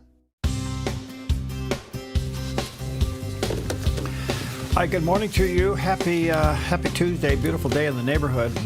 Well, kind of following up from the horrific shooting over the weekend there in Minnesota, it has put most legislators at state levels, city levels, national levels, has certainly put them on tilt for security reasons, and rightfully so. And so what do you do now, you know, when people know where you live? Well, Oregon legislature, which is in the last days of their session up there, they passed a bipartisan bill, Senate Bill 224, that will not allow for home addresses of legislators to be published. Now, I don't know how you enforce this, and I don't know what it does, but it's a clear indication that that any of your home and personal stuff would be erased while you're serving. Only because this gentleman had the names and the home addresses of the legislators that he wanted to take. He had a full accounting of what he wanted to do. They said that had they not captured his car outside the house, because they came in the front door and he ran out the back door and they got his car. That had he gotten in his car and continued on, it would have been horrible. Oh, wow. Because he had a list of people that he was going after. But the bottom line here is now this has spilled over into state legislatures, which it should, and it has happened right here in our own backyard where they're saying, no, we will not allow our home address to be public. And hopefully you can manage that, and hopefully you can accomplish that, but that's going to be the... Well, it's a sad state of affairs in our country because we see political activism raising and coming to new heights. And it comes to mind with what's going on right now in some of the immigration raids that are happening, and especially in California, because we know that ICE agents who are enforcing immigration law in this country are using facial coverings now because they're being doxxed by the left. So they're identifying who they are, where they live. Here comes the old thing, where you live, who their kids are, who they're married to, and then that's open up to a reaction from the left. So the state of California now is proposing a bill saying that federal agents cannot conceal their identity when they're during operations. Of course, there's no mention about Antifa covering because all those guys are always covered up. You never know who they are. So it's just a weird state of affairs that's going on in our country now, and especially because technology, we can figure out who everybody is and where they live. Yeah. This is lawlessness. The Bible's pretty clear. That people are voting for lawlessness. They're voting for things that are crazy. Now, California, the question will be, and you can talk to a Jonathan Turley or a Dershowitz, Alan Dershowitz. Can a state tell a Fed what to do? That's an old argument too, isn't it? Yeah. Can a state legislature tell a federal employee? Right. Yeah. So that's not going to go anywhere. And isn't it interesting? You want everybody unmasked, but the bad guy's masked. That's right. By the way, we call this common sense. Remember, the Lone Ranger had a mask. Oh, yeah. Well, that was a cool mask. That's right. That was a cool mask. And he was a good guy. Yeah. All right. Yeah, he wore the mask, and Tonto didn't. That's right. What was wrong with this picture? They wore perfectly starched clothing. Never a wrinkle. Never a wrinkle. And not dirty, ever. Never. Right. No, it was perfect. Hollywood at its best. Of course, it was black and white, too. That's true. Okay. That's right. All right, let's take a look at Wall Street for a Tuesday morning. Good morning to you. Thank you, Preston, at Smart Lawn. If you're smart, you'll call him because you get a lawn that you don't have to worry about. Well, the Dow's happy. What's going on here? The Dow's up 317. The Nas, 294. Wow. And the S&P is up 56. Could be that, well, who knows? I won't speculate, but solid green numbers there today. Let's take a look at what's happening on the other indicators. Gold is down a little bit, 34.10. Silver's hanging in there, 37. Oh, look at that. What happened? It went back up to $70, almost $71.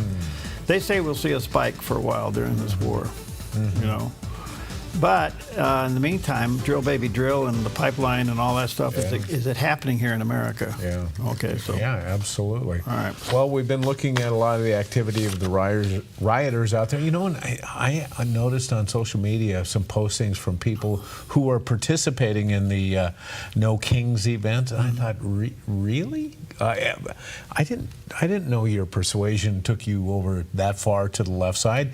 And if you wonder how far left this group is, look at some of the activities they're doing, like burning flags.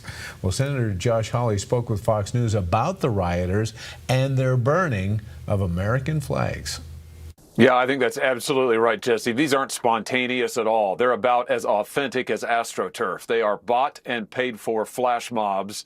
And I want to know who's doing the buying and the paying. That's why today I've launched an investigation. I've sent multiple investigative demands today to various groups out on social media claiming they are paying for this. They are organizing it. They are financing it. We've all seen the videos of vans driving up, handing out gas masks right before somebody blows up a car. They're assaulting cops. They're rushing federal buildings. They're burning down shops. It's all on television. I mean, we can see it with our own eyes.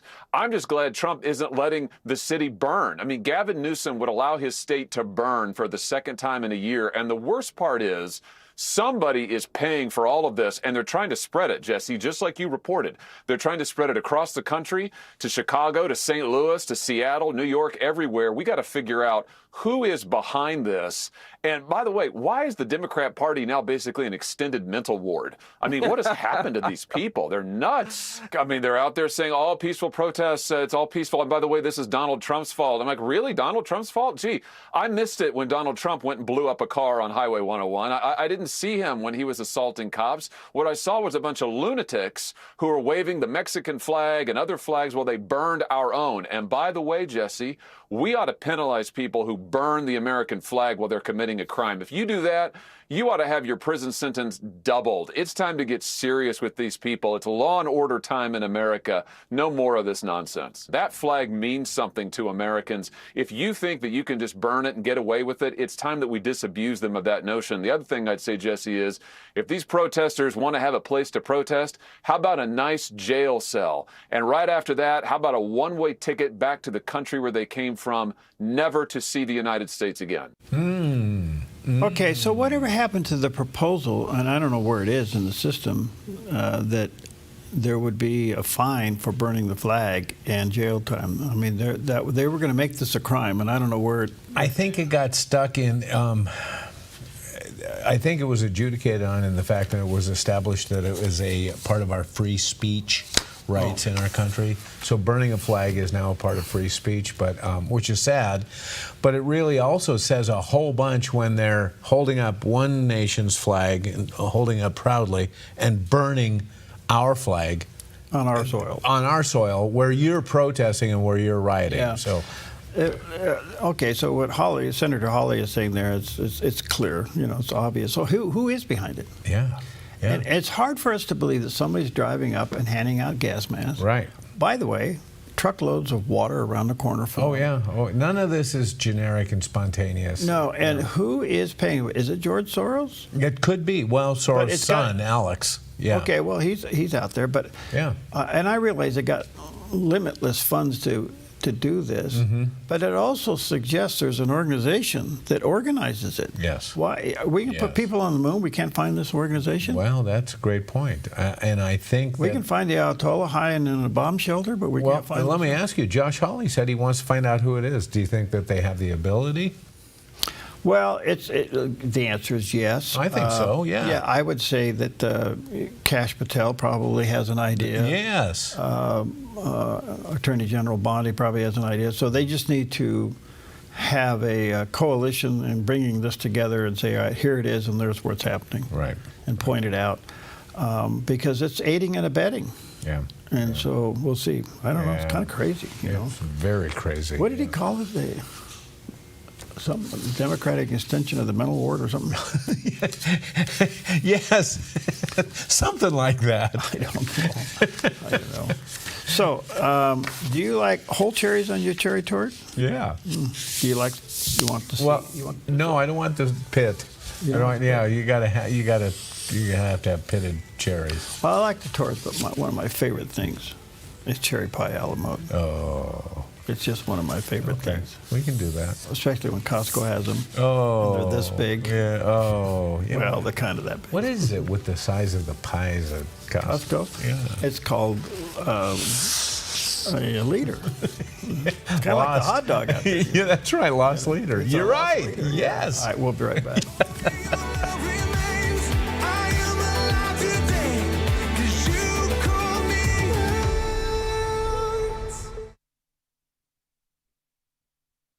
Your yard is where life happens, but it can be muddy and hard to maintain. Enjoy a maintenance-free artificial turf lawn all year round with Smart Lawn LLC. No mowing, no fertilizing, no watering.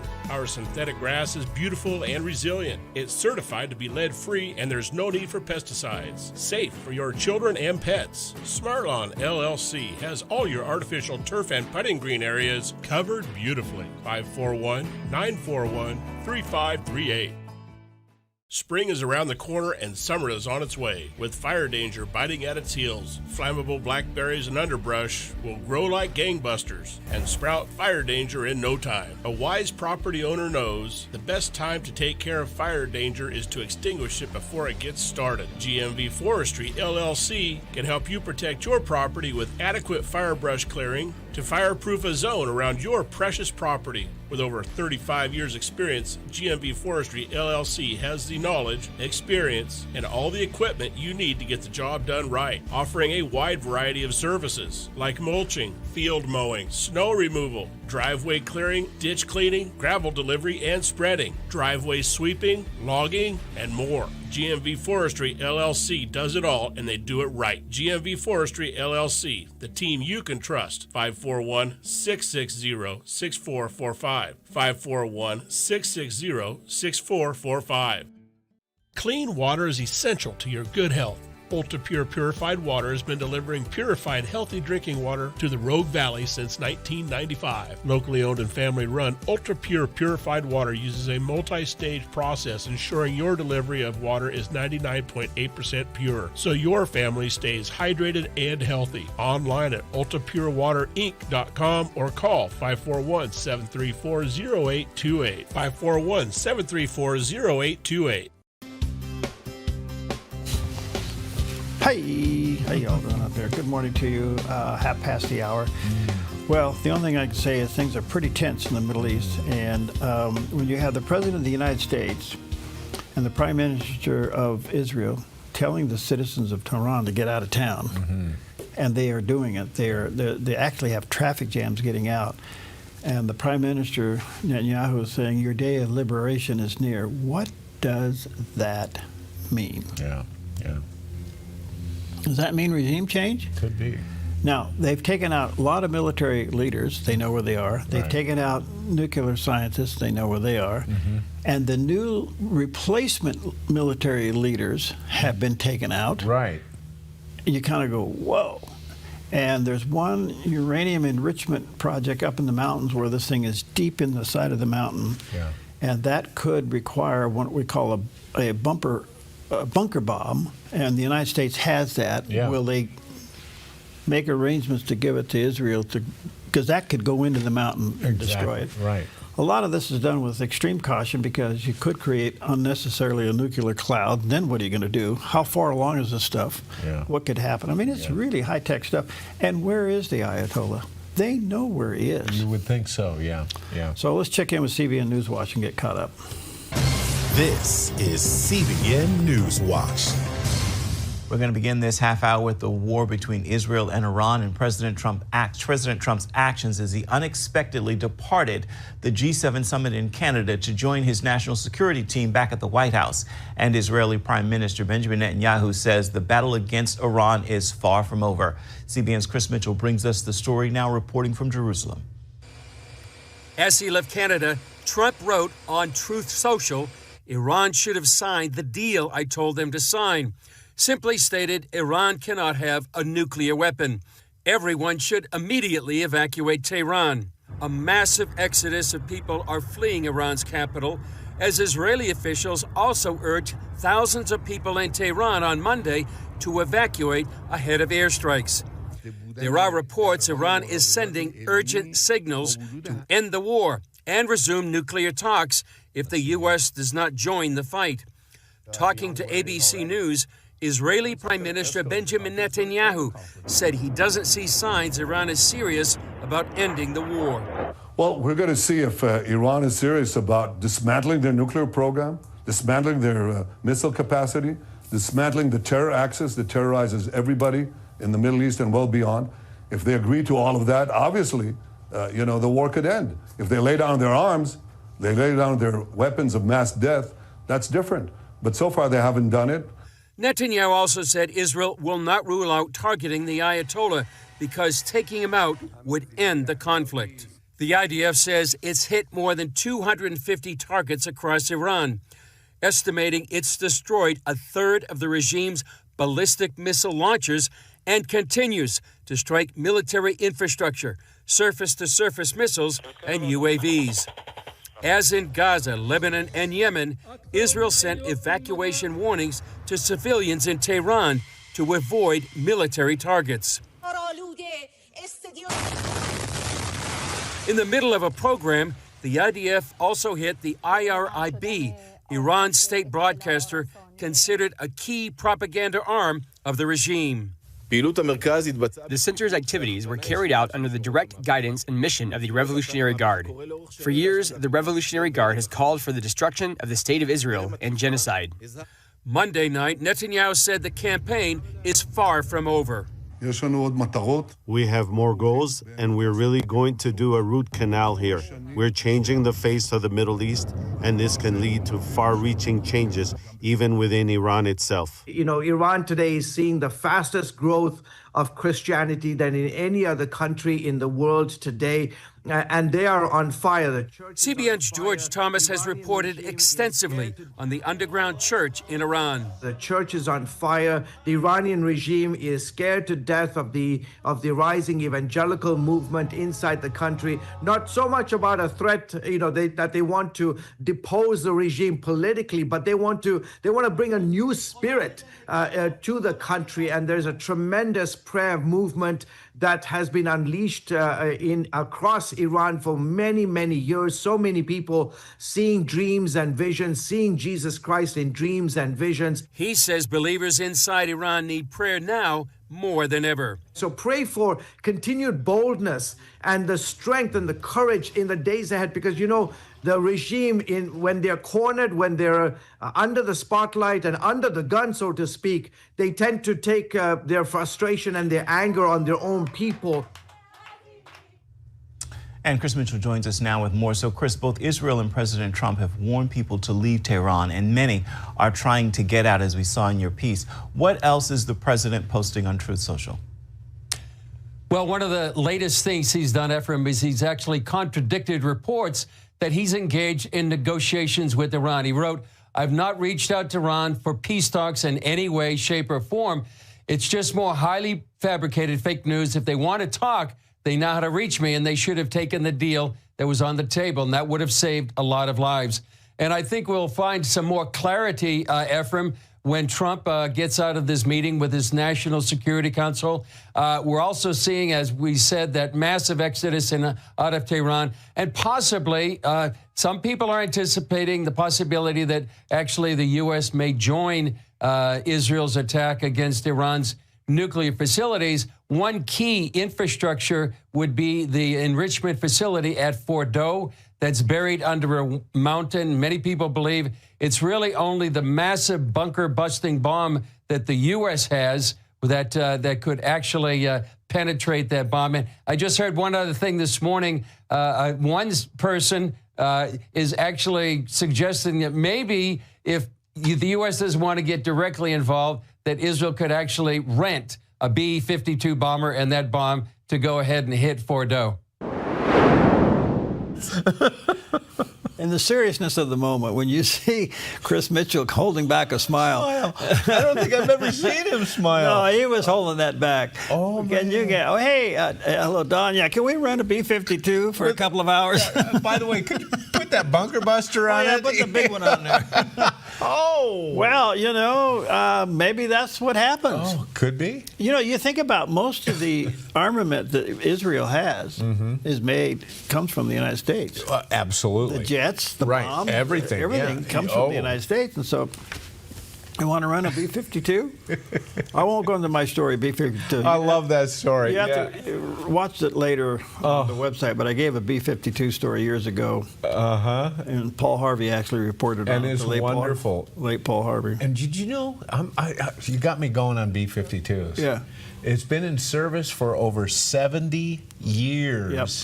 And there are still there are 72 B-52s still operational. Yeah. 72 of them. Yeah, they eight engines. They've upgraded the engines. They've upgraded the panels in them. The original ones had what they call a six-pack. Yeah, okay. So the panels now have glass in them. Wow. So they keep them flying. It's an amazing machine. Yeah, do you think we can get by on 71 of them for a while we rent one out? They're not stealth. No, they are not. They're not stealth, but they can deliver the buster bomb. Yeah. The bunker bomb. Excuse me. I lived in a little farm community, my birth state of North Dakota, and of course during the Cold War, all the missile silos were in North Dakota because if the Russians attacked, they'd be coming over the pole. Yeah. And so North Dakota was very strategic. And there's a big Air Force base right outside Grand Forks, about 25 miles away from where I lived. Well, I grew up in the farmland, so we didn't see commercial airliners flying around. We saw little crop dusters and stuff like that, except we'd see these big B-52s circling for a landing to come into that air. As a little kid, I remember looking at those things over and over and over again, but never ever contemplate renting one out to one of our friends. Well, you'd have to rent it with the crew. Yeah. Well, who's going to fly it? You couldn't tell your boys to go in there and jump that and take off with it. Oh, my gosh. Anyway, so they may want to run it for a couple. I wonder what the rate is. All right. Yeah, no kidding. All right. Let's check out the weather with Jerry, sponsored by Grange Co-op.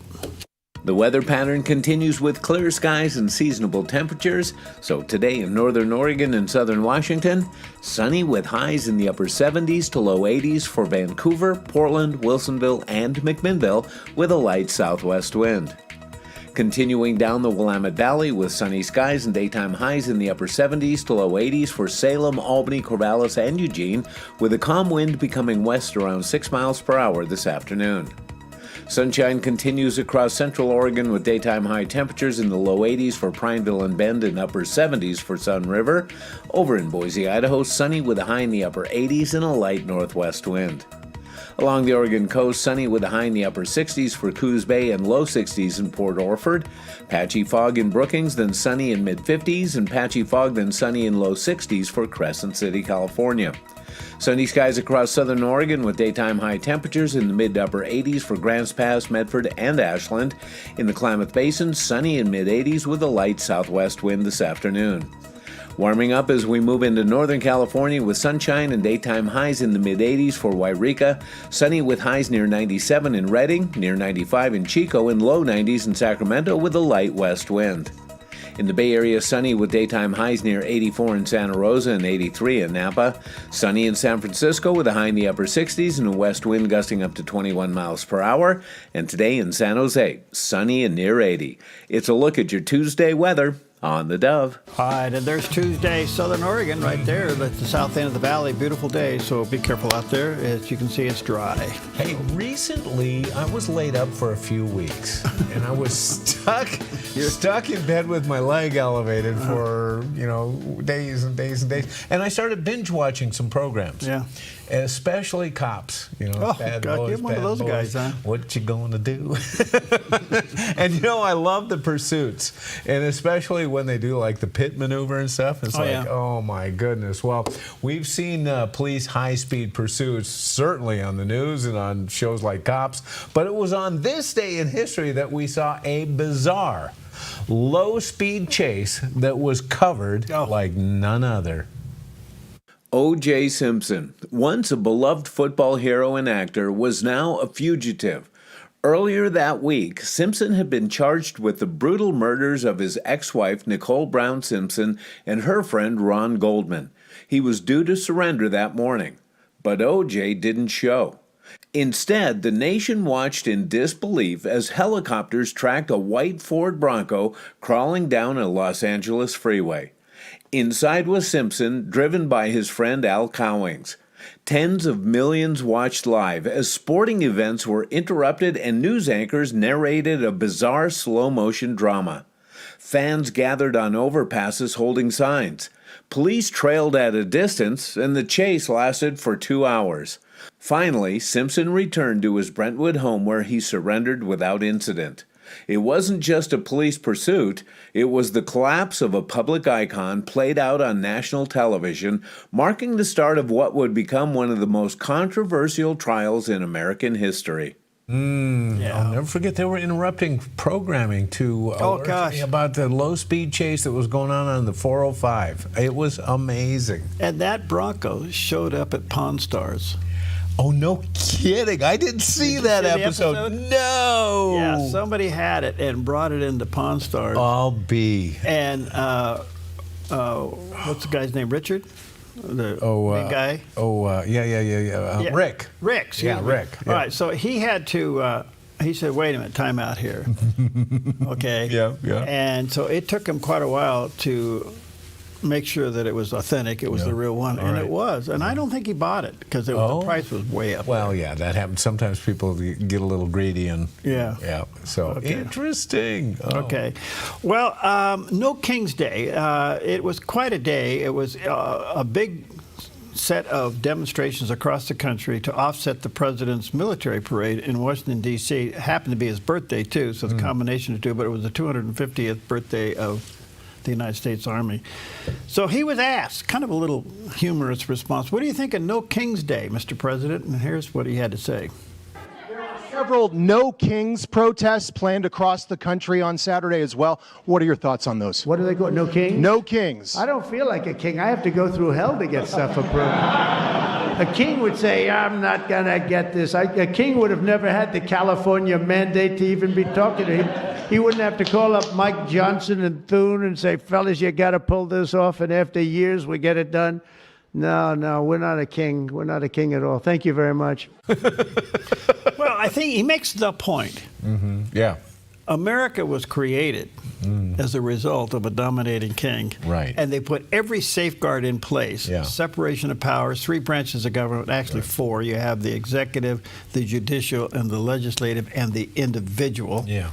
And if you can't govern yourself, you shouldn't govern anything else. Yeah. So all of that is in play, but no, there's no way we could have a king here. No kings. And they only went to that because nobody knew what oligarchy is, so. Well, that was, guys, they just keep fumbling the ball. I know they do. They have a messaging problem. They really do. And they have an abandonment problem. And they don't have a messenger anymore. Right, yeah. No. Who's the star? Who's the star? Yes. You know, are you looking for some midnight work? We'll be right back.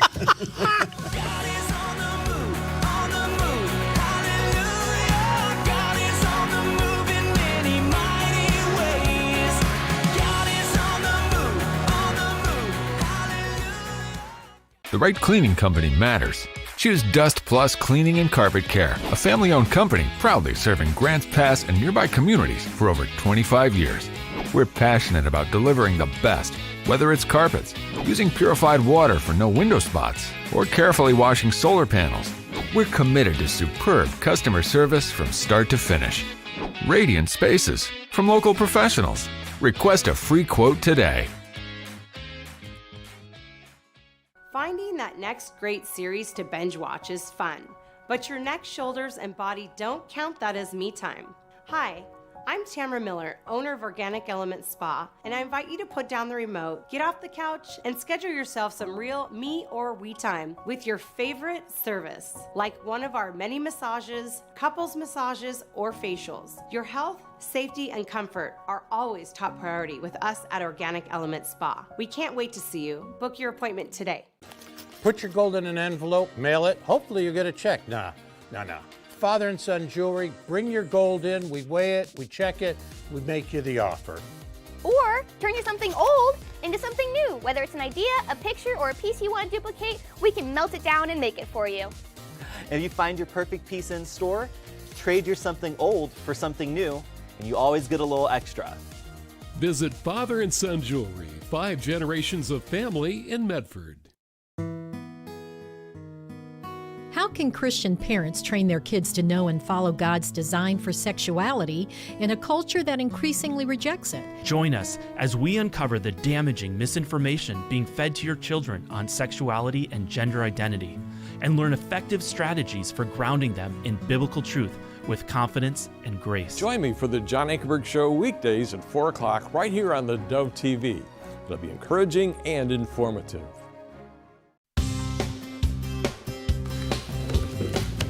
All right, good morning to you. 12 minutes before the hour. Of course, the world's kind of on edge these days, especially with what's happening between Iran and Israel. I had Jonathan Fieldstein on. He's an amazing guy. He's actually become a good friend of the Dove, and he likes talking to us. So we Skype him in from his home just outside of Jerusalem. All right. He has an amazing outreach there, what he does with Christians and with the Jews there. But I asked him, I said, Jonathan, we're watching over here on Western television with amazement the accuracy and the precision of the attacks of Israel into Iran. What's your take on from your position? And here's what he had to say.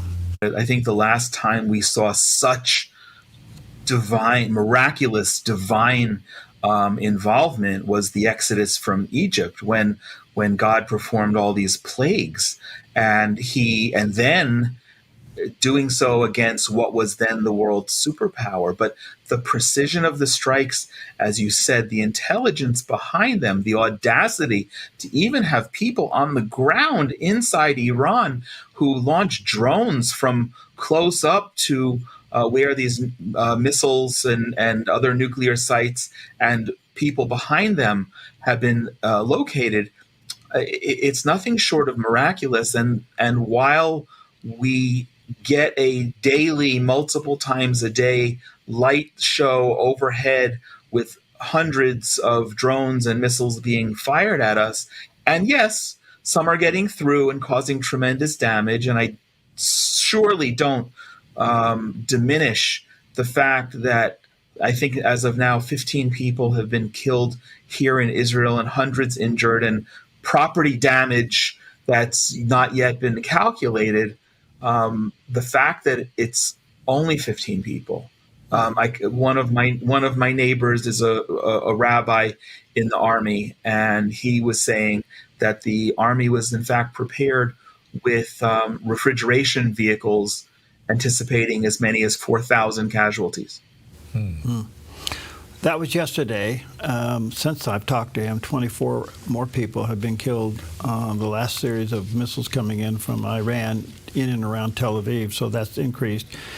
But the recent calling for people to evacuate Tehran, the citizens there, who, by the way, are cheering this war on. They want the Ayatollah gone. They want this regime gone. It's just it's a mix of emotions. You kind of go, really? I mean, they're bombing everything over there, and you want it to continue. Yes, we want this. We want our freedom back. Interesting. They're willing to pay this for freedom. Yeah. That's pretty amazing stuff. So anyway, got some great commentary coming up on that a little bit later on this morning.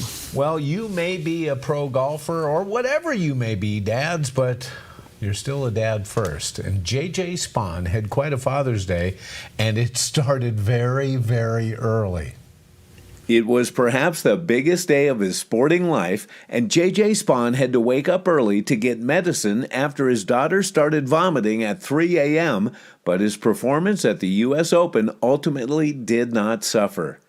After 3 days of competition, Spahn was only one shot behind the leader heading into the final round.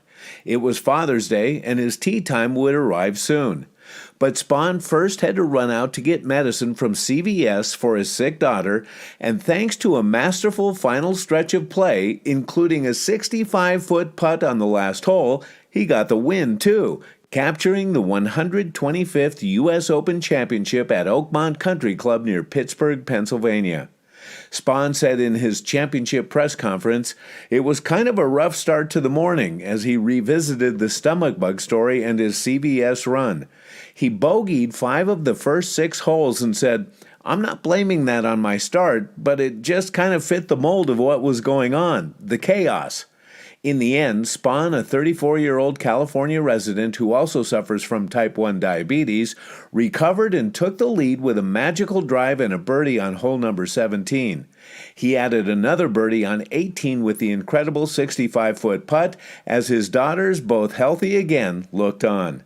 Spahn, who finished at -1, was the only competitor to finish the tournament under par. It was only the second win of his PGA career, and it arrived after he entered the tournament with odds of about 150 to 1. 150 to Talk 1. about the underdog. Wow. And then add on to it, you know, you're a dad and you got a little one that's sick. Okay, 3 a.m., what are you going to do? You're going to get up and respond. And you're going out and you're going to get medicine. So he didn't get back to bed. No, exactly. He gets out, and that 65-foot putt. When you look at that putt. Oh, stunning. Okay. The hole's over here, and he putts this way. Right. And he calculated the curve of that green. You talk about reading the green. Wow. Yeah, now his dad's of European descent, his mom was Filipino, and she was the golfer in the family. Oh. Yeah, and in fact, she got doctor's permission when she was carrying him, she was pregnant, that she kept golfing into her 8th month of pregnancy. Yeah. And he grew up without any formal golf lessons or anything like that. They gave him plastic clubs. And he actually walked on. He didn't get a college scholarship to play golf anywhere. He walked on and made the team at San Diego State. And has struggled. He had one tournament win in Canada a few years ago, and then he breaks onto the scene here with a majors win. And, you know, I guess a little grogginess helps your golf game once in a while, huh? I admire people that get up and hit that ball the way they do. Oh, man. I mean, you know. Yeah. And do the things that they do with it. I mean, it's stunning, but not me. I'm not one of those. Well, you play much golf? No, I watch a little bit of golf. Okay. Yeah. I only play one game a year during board meetings, but... I quit paying for things that make me frustrated. Okay, I get it. Yeah.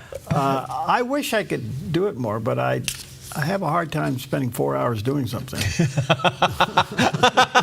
That's good. I get it. I do. You know. Yes.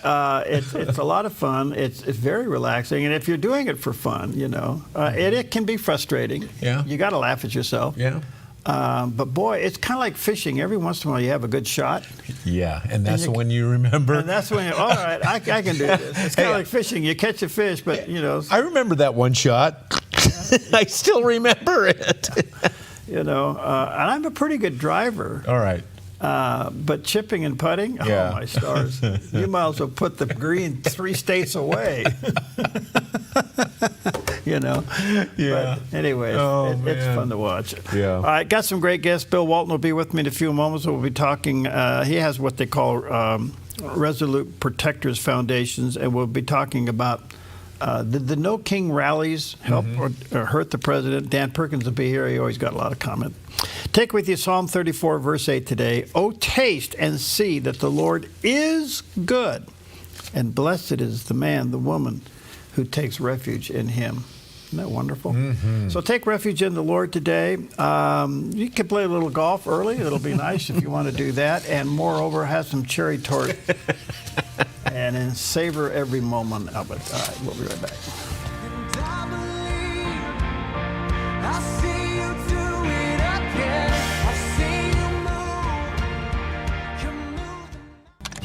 Black Flag Armory offers top brand affordable rifles, shotguns, handguns, and gear. We also offer an array of classes emphasizing safety, self-defense, and accuracy. We strive to provide the absolute best possible experience when buying a firearm. Family friendly for every skill level. Black Flag Armory in Medford and Grants Pass. Online at blackflagarms.com or 541-499-0779. 541-499-0779. Life is complicated enough. Why worry about what to do with your extra car? Skip the costs of maintaining it, storing it, insuring it, or renewing registration. Car repairs? Forget about it. Here's one easy solution to your car problem. Donate it to our station. It's fast, free, tax deductible, and if you donate, you're going to feel incredible knowing you're supporting quality programming. Interested? Just call this toll-free number or donate online. Thank you. Grange Co-op knows weather is crucial for your outdoor plans. That's why they're pleased to bring you a dependable weather forecast on mornings on the Dove at 6 a.m. and 7 a.m. Plus the Dove Weather Cam, all brought to you by Grange Co-op. Brandon Gaskin grew up in a loving household as the only person who could not hear, and attending a deaf church for the first time changed his life forever. When he learned that 98% of deaf people have never been reached with the gospel, Brandon understood his calling. Now, as the founder and executive director of the Deaf Millennial Project, his mission is to reach, train, and equip his community with the Word of God. Wednesday on the 700 Club, right here on the Dove TV. A ministry moment on the Dove. Jesus says this in John 15, verses 8 and 16. You bring glory to my Father. You want to bring glory to Father? Here's how you do it. You bring glory to my Father, and you show you're my disciples. You want to prove you're really a follower of Christ? You show you're my disciples by bearing much fruit. Notice that word, much fruit. God wants a big family. He says, I chose you and I've called you to bear fruit, fruit that will last. Now, I want you to notice from that verse, Jesus says, God expects me, and he expects you, and he expects this church to bear much fruit. So that's what we're going to believe God for. Now, even more important is that God promises and God guarantees your fruitfulness in life if you follow certain instructions. A ministry moment on the Dove. Would you like to know your faith better? Then join me for the John Ankerberg Show weekdays at 4 o'clock right here on the Dove TV. It'll be encouraging and informative.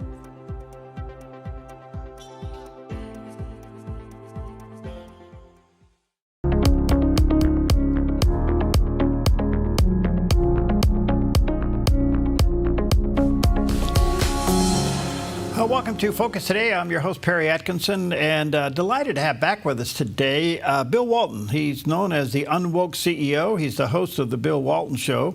He chairs the what they call the Resolute Protectors Foundation, which is a 501c3 corporation. And it's a media production company that creates and produces original educational and entertainment content. In 2015, he served as chairman of the Tea Party Patriots. In 2016 and 17, he led the agency action and landing teams for the federal economic agencies for Donald J. Trump, a transitional team back then. So he's got a lot going on. He does have a website, BillWaltonShow.com, and there's a picture of that, the BillWaltonShow.com. There's a picture of his landing page. Bill, good to see you again. How are you, friend? Hey, great talking with you. Thanks for having me back. You bet. Lots to talk to you about, a short amount of time.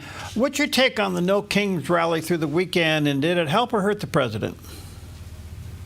Well, there are a couple, something springs to mind. There's grassroots movements, and you mentioned I was chairman of the Tea Party Patriots back, over 10 years ago, and that was considered a grassroots movement, bottoms up, people gathering based on emotion and belief, in our case, the Constitution. And then there's something called a grass tops gathering, which is really where it's been organized from the top of the movement or a movement. And in this case, I think the No Kings movement had a lot of extra money from billionaires to help make this happen. We've got the notorious George Soros, and sadly, Steve Jobs' ex-wife Lorraine is heavily involved in financing this. Lots of billionaires to help create momentum. It doesn't say that there weren't people out there with a lot of anger at Donald Trump, et cetera, but I don't think it strikes as a genuine beginning of a movement. And my guess is the news cycle is going to forget about it pretty quickly if it already hasn't. And yeah, I think you've got Babylon Bee at its pretty said it best. Here we have the spectacle of people out celebrating no king when in fact we have no king, and they're protesting freely. So they've sort of undercut their message with the very fact of what they're protesting against.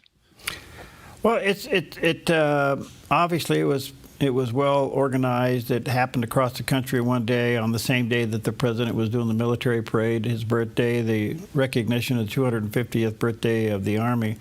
But to your point, you just don't. It's nowhere in the news today. It wasn't nowhere in the news yesterday. I mean, it looked like it was a lot of show and no impact.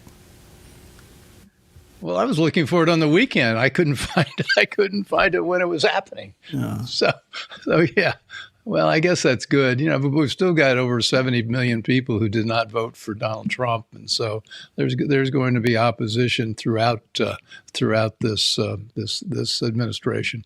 What's your take on the big beautiful bill and its process through Congress right now? Well, it's big. And nobody describes it as beautiful anymore, except for maybe those of us who have to read the title of it. You know, we actually wrote that into the bill. Sometimes it's a nickname, but now this is actually called the One Big Beautiful Bill. And it's got a lot in there that's good, and a lot of things that conservatives and movement people are fighting about. You know, the good things that are in there, it preserves the Trump's tax cuts from his last administration. It also does some things to fix Medicaid. You know, there are an awful lot of able-bodied people who've been on Medicaid that shouldn't be, and it fixes that. And then in the Inflation Reduction Act, they had massive subsidies for green energy, you know, batteries, wind, solar, et cetera, the usual suspects. And those were going to big companies that didn't really need a lot of subsidies, or an awful lot of cases Democrat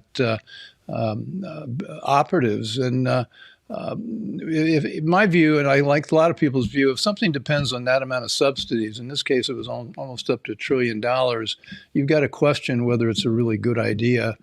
And if we want an energy policy, it should be based on less subsidy. And I'd include oil and gas in that category as well. So getting rid of that I think is a very good thing.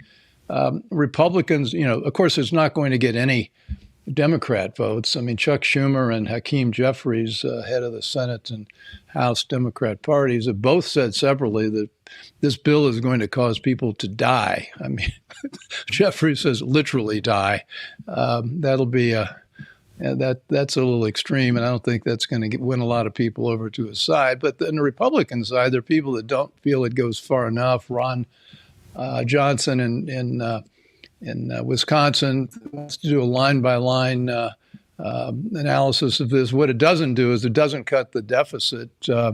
If you believe that it's going to stimulate the economy, that means that it might help with the deficit. But if you treat that as something neutral, it actually increases the budget deficits. And the other thing it doesn't include is all the interesting things that Elon Musk came up with to cut fraud and waste from the federal budget, and it was not in there. And I think that caused Elon Musk's outburst against the bill, and now we've got a $9.4 billion, what's our term for it, rescission bill, which allows us to cut some of the things that Musk pointed out. So that's getting fixed, but.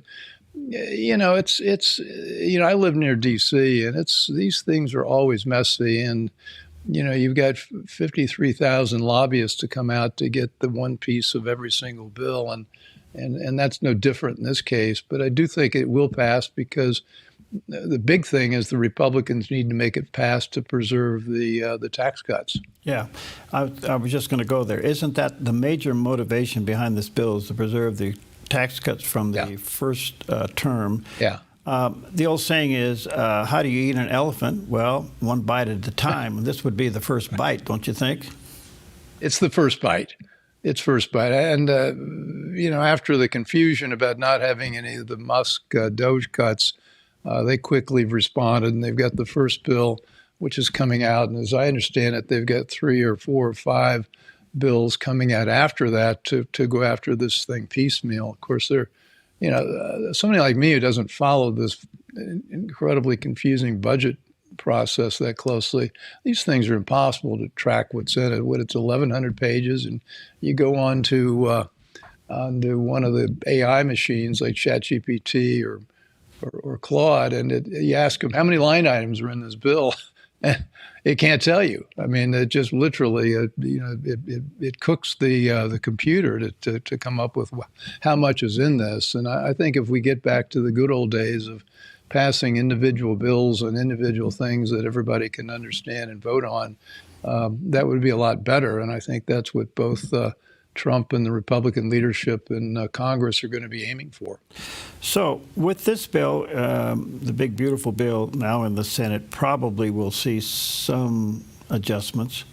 And then the recent bill that passed through the House of an additional $9.2 billion in cuts. Yeah.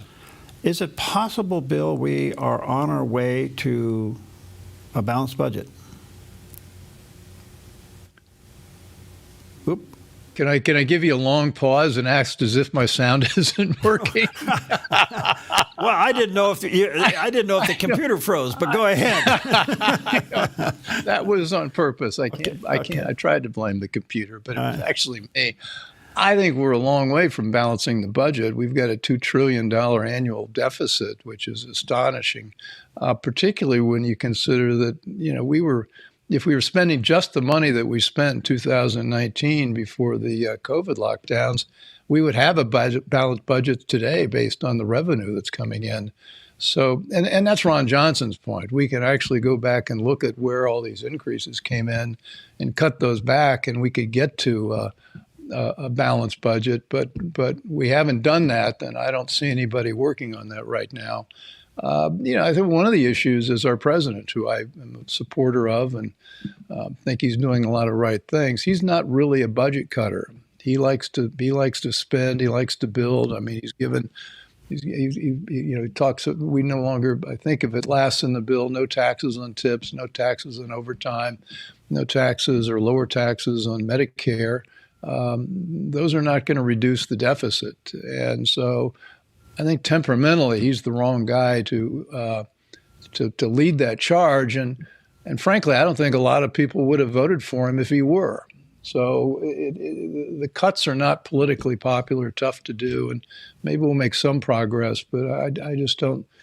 I think absent a massive capital markets crisis, you've heard of this word, the bond vigilantes.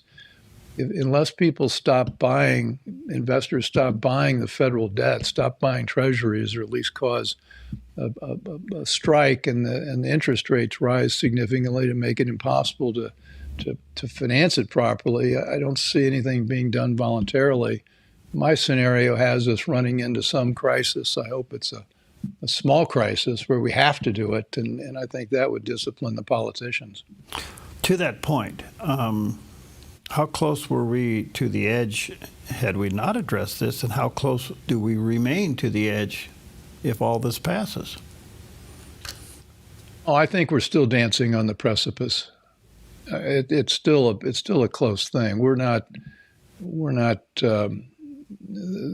This solves some things. Now, if you believe, as I do, that tax cuts help grow an economy, and that people paying lower taxes reinvest in their businesses, spend money, save money, all of which are good for economic growth, I think it will have a stimulating effect. And I know, away from the spotlight, away from the main stage, we've got three guys running energy, interior, and the EPA, who are doing a great job on energy policy. And I think we could see a lot lower energy costs going forward, and that's going to be stimulating and help grow the economy and help grow our way out of the deficit. And if we are going to see any progress, it's going to have to come from growth, and that's happening behind the scenes.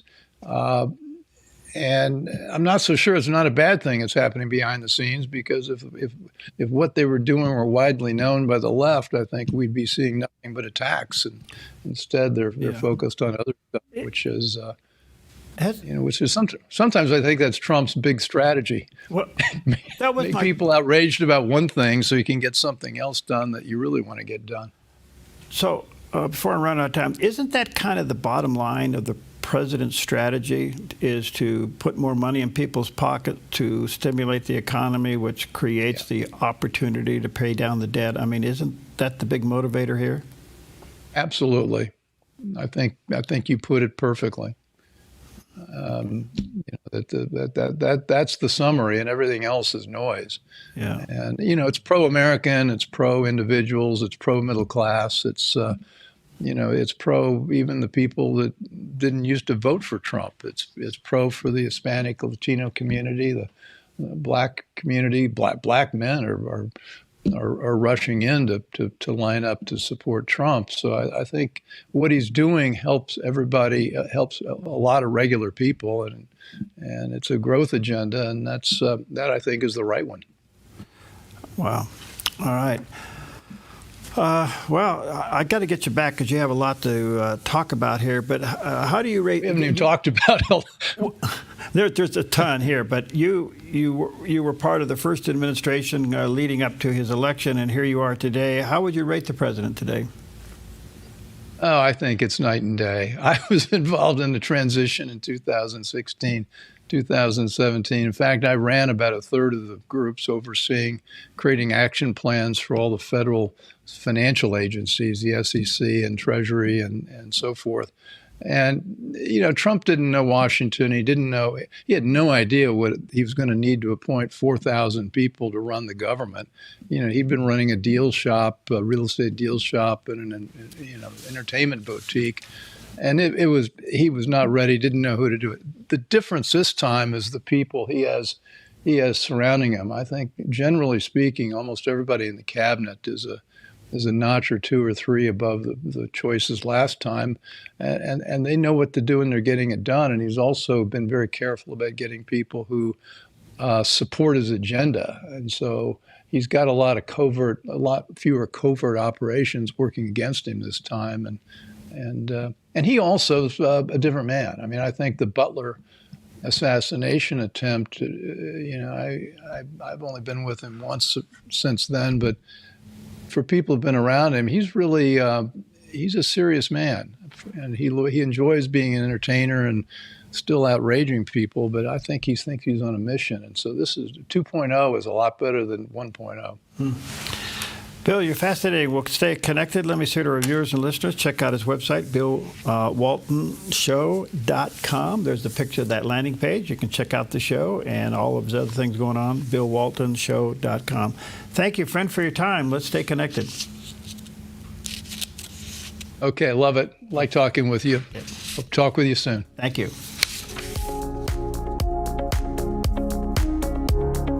Live the adventure with Hellgate Jet Boat Excursions. Discover your wild side in the heart of the Pacific Northwest with Hellgate's high-speed spins, stunning rogue river scenery, and incredible wildlife sightings. It's an experience like no other. Plus, you can enjoy brunch or dinner on the open-air deck of the exclusive Hellgate River Lodge, a place where families connect, friends unite, and the river brings it all to life. Visit Hellgate.com to book your adventure. Hellgate Jet Boat Excursions, where adventure runs wild. Stewardship begins with the knowledge that nothing belongs to us, but everything belongs to the Lord. This helps us to run a business not in the fear of lack, but in the assurance of His care and provision. Such a perspective eliminates the drive to sell and replaces it with a heart that says serve. This begins with serving our clients and coworkers with integrity and genuine care. That's why McKelly's is automotive service with a heart for God, and treating others as we ourselves would want to be treated. Our promise is to never sell our clients anything we don't believe they need. Another is to do all we can to meet other needs, such as shuttle service and loaner cars, or taking the time to really listen, even at times praying with our customers. Sometimes this means sacrifice, going above and beyond, but that's why I work for Kelly's Automotive Service, honoring God while serving people with honesty and integrity. Experience evangelism like never before. It's not about finding ourselves. It's not about being true to ourselves. It's about being born again. Way of the Master's dynamic co-host team delivers captivating witnessing encounters. That makes you feel uncomfortable because you're doing things you know you shouldn't. Am I wrong? No, you're not wrong. Bold street witnessing that will leave you inspired and equipped to share your faith. Watch Way of the Master Thursdays at 8:30 p.m. and Fridays at 5 on the Dove TV.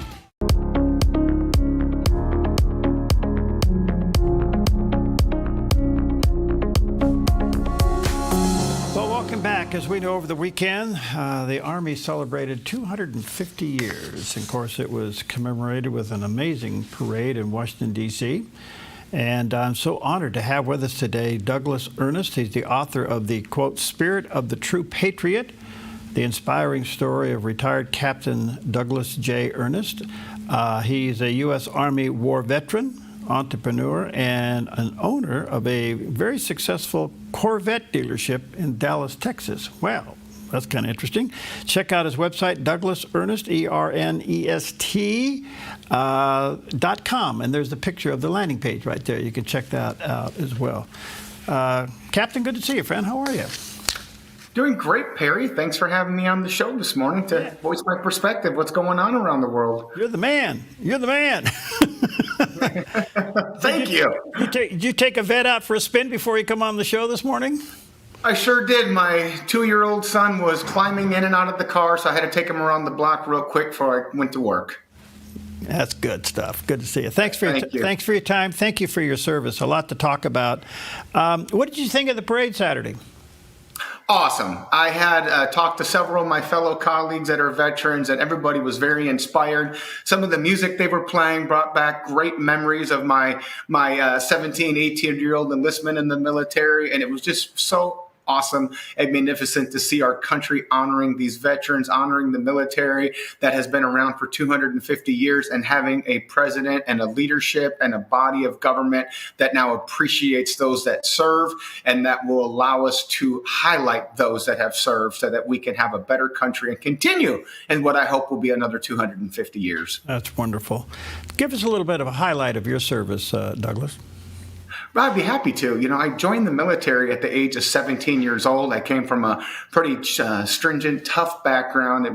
We didn't have a lot of resources or money to pay for college. So I hooked up with a recruiter, and they gave me $17,000 as a plan if I joined the Army for 2.5 years in something called the infantry. I really wasn't understanding what infantry was. I just knew it was related to weaponry. I joined the infantry at the age of 17, and 6 months later, I was in Operation Desert Storm. I joined in June 30th, 1990, and 32 days later, Iraq invaded Kuwait, and Saddam had committed atrocities that we hadn't seen since World War II. So, of course, the American government was called upon to react, and President Bush at that time called us, and I was in Desert Storm 6 months to the day of me joining, and spent about 7.5 months of my life there. It was during this point of my life that my life transformed from being a kid that wanted to join to get college money to becoming a man that was a patriot, someone that honored the Lord, served the Lord, and tried to find a way to make my mark in life and make a contribution, which I've been doing so and, compelled to do so, and I'm trying to honor my calling for the last 30 years. Wow. How did your faith kick in while you were serving? You know, I grew up in a very strict Lutheran background. My parents put me in public school as a kid, and I had some behavioral problems because I was going to the inner city Milwaukee public school. Well, because of these behavioral problems, my family combined their resources, and everybody pitched in a little bit to put me in a private school back then, which was Lutheran, because that's our faith background. And we were Missouri Synod, a pretty strict set of the Lutheran schools. I grew up, just with having a background in it, but I wasn't really all in. I was kind of just along for the ride. I didn't really understand it. I wasn't connected to the Lord. I didn't have a relationship. I didn't pray. I didn't have an open line of communication like I did when I was older. But I connected with some people in the military, some other soldiers, some females and males who would go to church together, and we would have, church service in the middle of the desert out underneath a tent canopy. So it was there that I developed a strong relationship with the Lord, and I called upon the Lord at that time to keep me safe, to guide me, give me direction. And one other thing that was extremely hard on me was I grew up as a pacifist. I grew up listening to Janis Joplin, Jimi Hendrix, the old Vietnam kind of music. The kind of music that was around when I was a kid was Vietnam era, early 70s music as a kid. So I grew up kind of learning that, our body of government was at that time kind of anti-war. We didn't want to repeat the travesties of the Vietnam War that our soldiers have seen. So I grew up in that era. And I really didn't want to fight in a war. It's not something that I was comfortable doing, and I was very apologetic to the Lord for participating in what I, would have considered violence against other humans. So it was a hard time in my life as a 17-year-old, trying to find a way to, relieve that tension. And the Lord and my faith put me together on that path to be able to know sometimes you have to do things that are against your will for the good of mankind. And the Lord guided me 100% through that. And I've remained with him this 100% through my whole life. And, it's a calling. It's a beacon that pulls my nose forward every day. It's a beacon that guides me. And it's a light at the end of this tunnel that we call life that just kind of draws me forward each and every day, Perry. Wow. When you came out of the service, how would you describe yourself? Were you relieved, angry? What kind of condition were you in when you came out? I was strong as far as academic and motivated and having a purpose in life. I've always had the Lord with me the entire way, but I was kind of a mess. And the mess was I was in a war when I was 17 years old. I saw things that I would never want another human being to see. And it was a tremendous sense of guilt that I participated in that because, again, I grew up in an era of pacifism as far as our country was concerned. And we were, taught as kids not to hurt animals, not to hurt a bug. Don't step on a bug outside, let the bug get outside and put him outside. And that's the way I grew up. That's the way my parents taught me, my elders, my teacher. I just kind of grew up in that era in Wisconsin. And I had a very, very tough time dealing with that. So when I came out, I was, strong on the outside. I looked strong. I acted strong. I had this great head on my shoulders, but inside I was, was falling apart. And, I kind of got away from the Lord when I got out the first time. And luckily, I got back into the military, and that kind of guided me forward. And I got to go back to church. And for some reason, I do much better in church services out in the middle of nowhere than I did in the traditional Lutheran sector because they're very conservative. They're pretty, stringent. We follow this strict hymnal and this singing and so forth. And when I was out with other people of different faiths, Protestants and other religions besides Lutheran, I just kind of thrived in that environment. I connected to other people. And then later, I changed my denomination from Lutheran to Christian. And I would say 100%, it was never have been anywhere I could have gone on that journey if it wasn't for the Lord pulling me through. How long was your second term in the service? I stayed in roughly about 20 years for the entire stint, but I had gotten out in 2.5 years was my original contract. And I had thought at this time I was pretty much going to be done with the military because it was hard life. I mean, I was in the infantry. I was traveling at that time in my career. I'd already been to 4 continents, 17 countries just in 2.5 years, fought in the war and been living in Europe and just, traveling the globe, always on the go, didn't sleep much at that time. So I had gotten out, and within a month of being out, I decided to go back in. I just missed my fellow brothers and sisters and my team, my home. I got in the way. I tried to go to college and I just didn't fit in. It wasn't the place I belonged. I was so much more advanced in my methodology, my mentality of getting things done in life. I wasn't there to party. I didn't want to go drink. I didn't want to go, do what you would do, the traditional things in college. I was a person that was used to working 18-hour days, 7 days a week.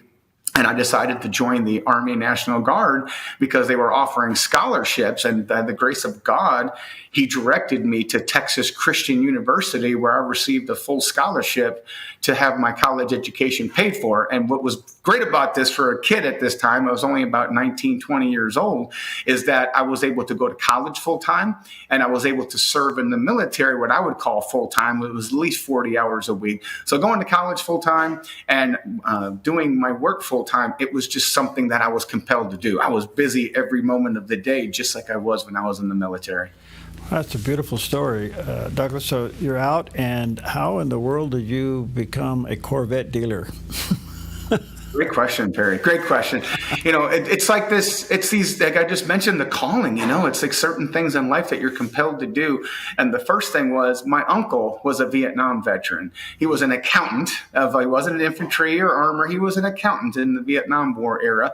And when I was a kid, he had a 1979 silver Corvette. And when I was about 8, 9, 10 years old, somewhere in that era of my life, he pulled up to my grandma's house one day in this Corvette he had bought, and he was the epiphany of what you would think a true man was. He was a firm believer in Christ. He was guided by biblical principles, and he always lived his life to the best degree and maximized every moment of his life. And the most important thing, he was so respected by everyone in our family. Both sides of my family just thought he was on top of a pedestal, and he just lived his life to the fullest, and I respected this person. So I grew up with that as kind of a symbol of something of what you would call success, because he worked so hard for so many years to save money. And back then it was about $9,000 or $10,000 to buy this car. So I saw him in that, and that was his pride and joy, something he would pull out every summer and drive. So it just stuck in my head. So when I was in the military, in those 2.5 years, I always bought books, and I bought literature, and I subscribed to magazines, and I ingested so much information and periodicals about Corvettes, and I became an expert in Corvettes at the age of 18, 19, 20. And when I got out of the military, I started doing it for a hobby, because like I said, I had all this time, this energy, this momentum, and I started just immersing myself in Corvette literature. I didn't have any money back then. I actually didn't have any money. I was only making about $1,000 a month back then in the military. And when I got out, I didn't have any resources. All my college was being paid for by the military.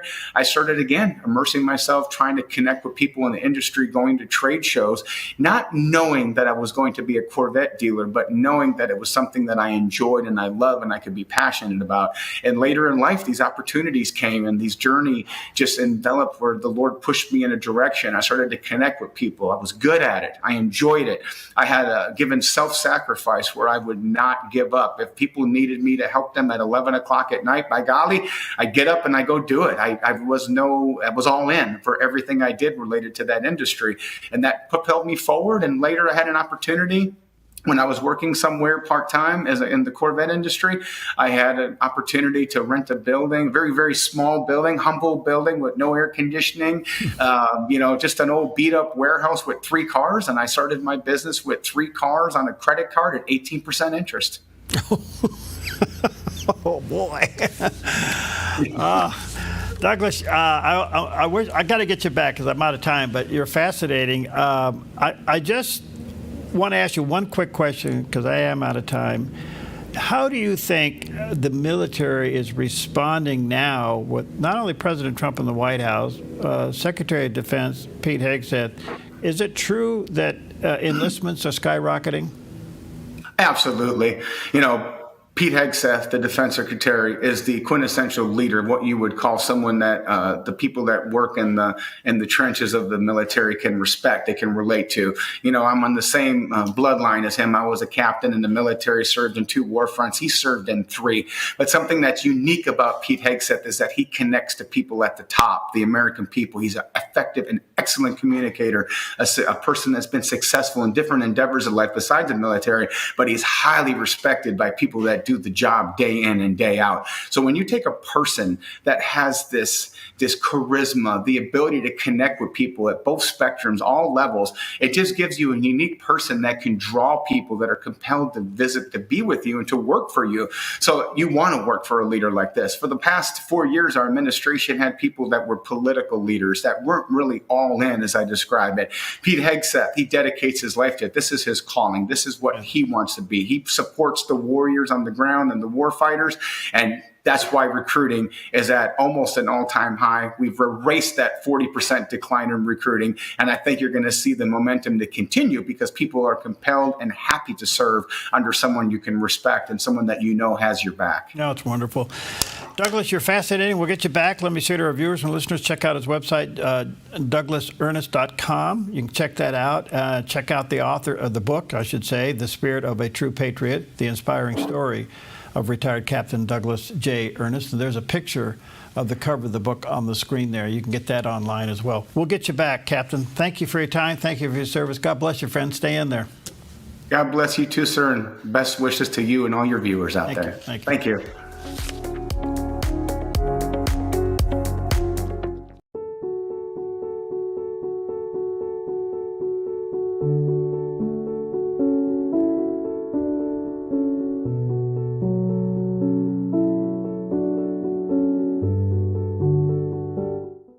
Since 1987, Four Seasons Nursery has been the gold standard in the green industry here in Southern Oregon. Tim Elbert and his friendly staff continue to offer the best plants and most accurate knowledge to create your dream landscape. At Four Seasons Nursery on Crater Lake Avenue, you can let your imagination run wild with a huge selection of all things plant and gardening for both inside and outside beautification. Whether it's a flower for your windowsill, one of our beautifully renowned signature hanging baskets, or a complete landscape design for your entire property, Four Seasons Nursery can help you every step of the way with design services, workshops, and more. Let your imagination run wild as you immerse yourself in their nursery filled with beauty that knows no bounds. Four Seasons Nursery, 5736 Crater Lake Avenue, 5736 Crater Lake Avenue, 1/2 mile north of Vilas Road, 541-779-5603, 541-779-5603.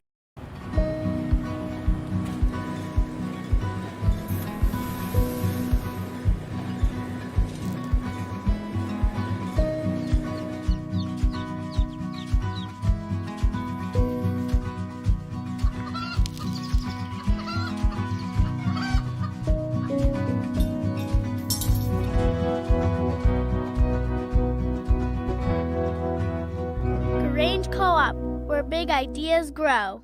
Grange Co-op knows weather is crucial for your outdoor plans. That's why they're pleased to bring you a dependable weather forecast on Mornings on the Dove at 6 a.m. and 7 a.m. Plus the Dove Weather Cam, all brought to you by Grange Co-op. Washington Watch with Tony Perkins is your watchful eye on the nation's capital. Every weeknight, covering current events, issues of faith, family, and freedom from a conservative Christian perspective. Washington Watch, thanks so much for joining us. Bringing you up close to newsmakers, members of Congress, and prominent pro-family leaders from across the nation. That's just the tip of the iceberg of the threats and the dangers that children are facing online. Tony is the president of the Family Research Council, a former state legislature, ordained minister, police officer, and veteran of the Marine Corps. Terrorism experts are sounding the alarm. And welcome to the Washington Watch News Desk. Washington Watch with Tony Perkins is your leading source for what's really happening in our nation's capital. Well, this is a state issue. The federal government shouldn't be forcing these states. Don't miss Washington Watch with Tony Perkins. Weeknights at 6 only on the Dove TV. Encouraging and informative. Tackling the tough issues facing America and our nation's freedom. That's Secolo on the Dove TV. DAs around the country finding who they want to prosecute and then determining what crime they could charge them with. You can't believe this is the country we're living in, that this is happening. A bold half hour hosted by ACLJ's Jordan and Logan Secolo, taking you inside the battle of constitutional and political freedom, discussing issues that matter to you and your family. This is just not the right precedent we want to be setting, even if we don't like Donald Trump. This is just all-out chaos, and that's what could happen very soon. Watch Secolo for issues that matter to you, addressing the problems of Christian rights in the workplace, school, the marketplace, and protecting human life. I hope this doesn't have to go all the way to the U.S. Supreme Court. Be in the know with Secolo. Wednesday, Thursday, and Saturday only on the Dove TV. In a world desperately seeking truth, Cliff Connectley and his son Stuart travel across the U.S. to give an answer for questions, doubts, and challenges concerning faith. What is the evidence that Muhammad spoke the truth?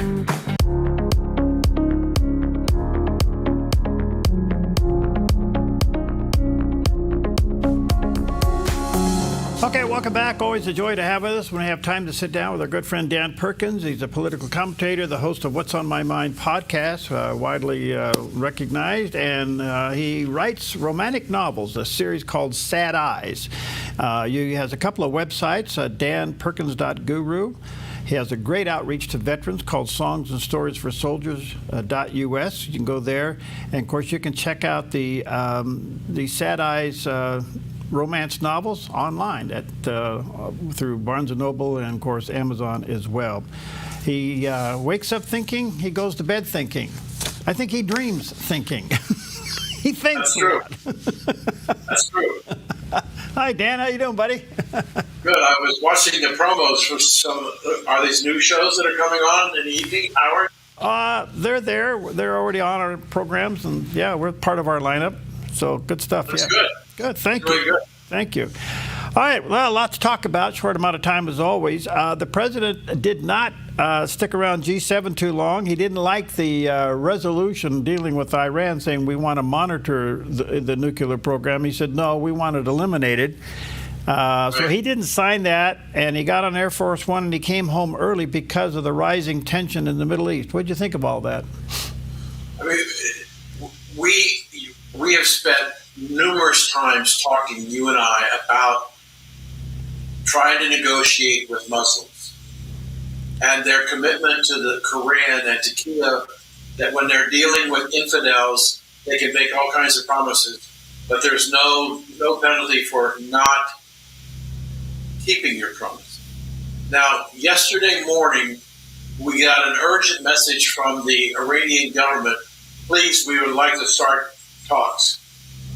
And was sending a message that we interpreted, perhaps incorrectly, that they were really saying, "Uncle, you're going to destroy us." And yet, within 12 hours, they launched another barrage on Israel. So you can't trust what they're going to say, and that they'll do whatever they say they're going to do. So I think that this is going to be a difficult thing to do, and the question is, does Israel have enough bombs for their fighters and their bombers and their missile launchers to level Iran if they have to? And would they? That's the big question. How Benjamin Netanyahu just said it could take as much as a week to 2 weeks to finish our mission. It's a scary situation. All right, so Israel's pretty much wiped out Iran's Air Force, not only there in Iran, but in Syria, so they have no air capacity. The president and the prime minister are warning the citizens of Tehran to get out of town, and there is a massive traffic jam doing just that. The prime minister has said within the last 12 hours, your day of freedom, your day of getting what you really want is near. We are continuing to supply them with what they need, except for what they really, really need at the moment, which is the bunker-busting bomb that only can be delivered by a B-52. And there's talks about Israel renting a B-52 to deliver the bomb to a uranium enrichment site deep into the hills of Iran. There's a lot going on here. Do you think ultimately, long goal, but maybe short term, that there's a regime change? Well, I think that that's what the Israeli government, and I interviewed a gentleman yesterday, Israeli, and they're all praying for regime change in Tehran. But there's one thing I really have to bring to your attention, and not that you didn't see it. You saw it and read it and didn't think about it. Only one time on any release over the last 5 days was there any discussion about American bombers attacking energy facilities inside of Iran. Once. We were told that there was significant damage to the largest natural gas port in the world, half owned with Qatar and half by Iran. We heard a possibility of a refinery being attacked. But as long as we leave that infrastructure intact, the government will have a source of income. The real situation here is, if we support the Israeli government to go in and bomb the energy structure, and I mean, which we've talked about before, the pipelines, the refineries, the chemical plants, the storage facilities, if we go in and destroy those, we destroy the income not only for the source of the existing Iranian government, but should we to your question, should we have regime change? The new government is going to have all that stuff, energy infrastructure rebuilt because it's a principal source. The one thing that nobody's talking about, except we are today now, is that the largest customer and the largest buyer for Iranian crude is China. If you shut down the crude supply availability from Iran through China, where are they going to get their oil? Okay, they have bombed some storage facilities, but limited. Limited. That's what I say. It's been very selective. They haven't really gone where I think they need to go. This the pipelines, which is the transportation of the crude from the wells to the refineries and the refineries. Okay. And that has much broader global implications than regime change, because if they can't supply oil to China and they can't sell oil on the open market, that's the principal source of revenue to this government. Okay. And the people will in fact, I mean, you can make a choice, Perry. You want the people to have an uprising, so you bomb the oil facilities that gets rid of their relationship with China as far as a supplier, but at the same time, you perhaps make China a little more angry, and the regime change, if and when it comes, has no source of income. Okay. No, I totally get that, and I know that is clearly in place, but it appears to me now that they've been strategically taking out military leaders, nuclear scientists, and just yesterday they took out the replacement of a military leader that's already been taken out. I mean, their precision here is stunning, so they have to know where the Ayatollah is. Yeah. Can I be so bold as to ask you a question? Sure. Okay. Here we have, I'm going to give you a name. I'm not going to give you a name. We have a country who's figured out how they can smuggle missiles and drones across another country's border, and then when the appropriate time is, launch it to destroy a part of an air force. Now, here's the question. Did Ukraine teach Israel, or did Israel teach Ukraine? Because what Israel did was exactly what they did in Ukraine, crossing the border into Russia. Which one? Look, it's amazing when you look at that they were able to launch drones inside Iran. You kind of have to ask yourself if this is all bark and no bite, because the only thing that they have on the table that's dangerous is the development of a nuclear bomb. Otherwise, everything else looks to be kind of a paper tiger. And I don't want to take away from the fact that their missiles are serious, but that's all they got. Right. And I think that the third part of this triangle is the United States. And when I mean the United States, again, you and I have talked many, many times about the millions of people who come across the border illegally. A lot of them not good, solid citizens, not supporting what the American way is. And what we saw over the weekend with the No Kings, and the other demonstrations, we saw a call to arms. Los Angeles initially was the initial call to arms to test to see whether they could get enough people to come in and start. And they launched it over the weekend. Now, the leadership of the organization, which I sent you a commentary on, I think, this morning, said that they had between 2 and 5 million people at protests across the country.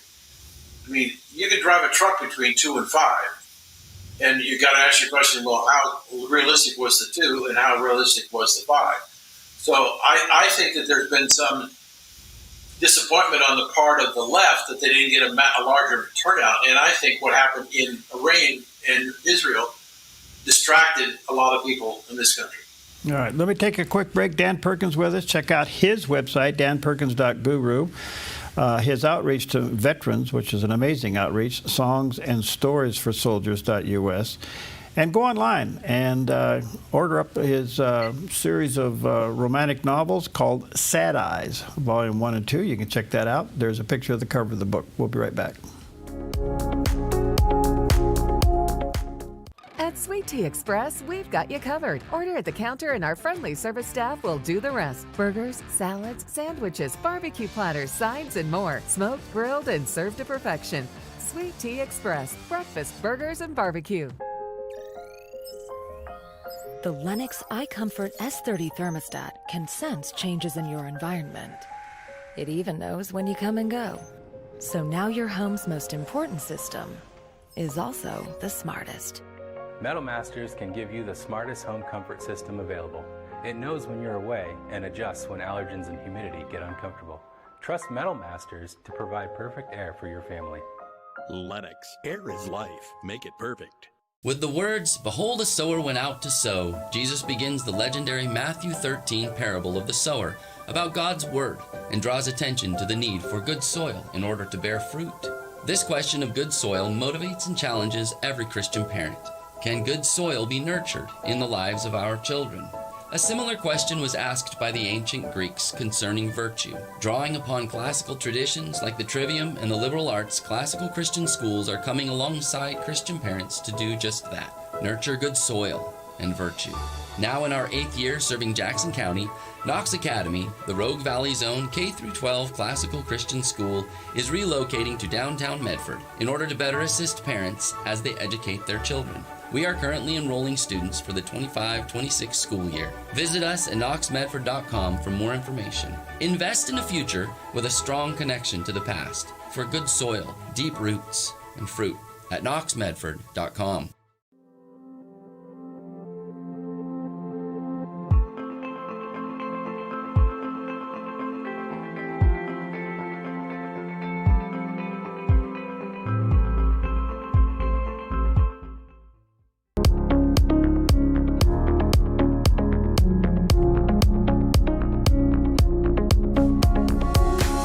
Okay, Dan Perkins is back with us. I always enjoy chatting with him. Dan, a couple things here that's interesting. Senator Josh Hawley has announced an investigation into what seems to be a well-organized movement, temporarily, maybe short-term movement called No Kings. He is claiming that it's well-funded, well-organized, and well-supplied, and he wants to get to the bottom of it as to who is doing this and who is funding this. When they show up with truckloads of water, masks, and everything that these people needed, they seem to have at their fingertips. The obvious suspect is always George Soros, but to your point, you're wondering now if foreign money is doing this.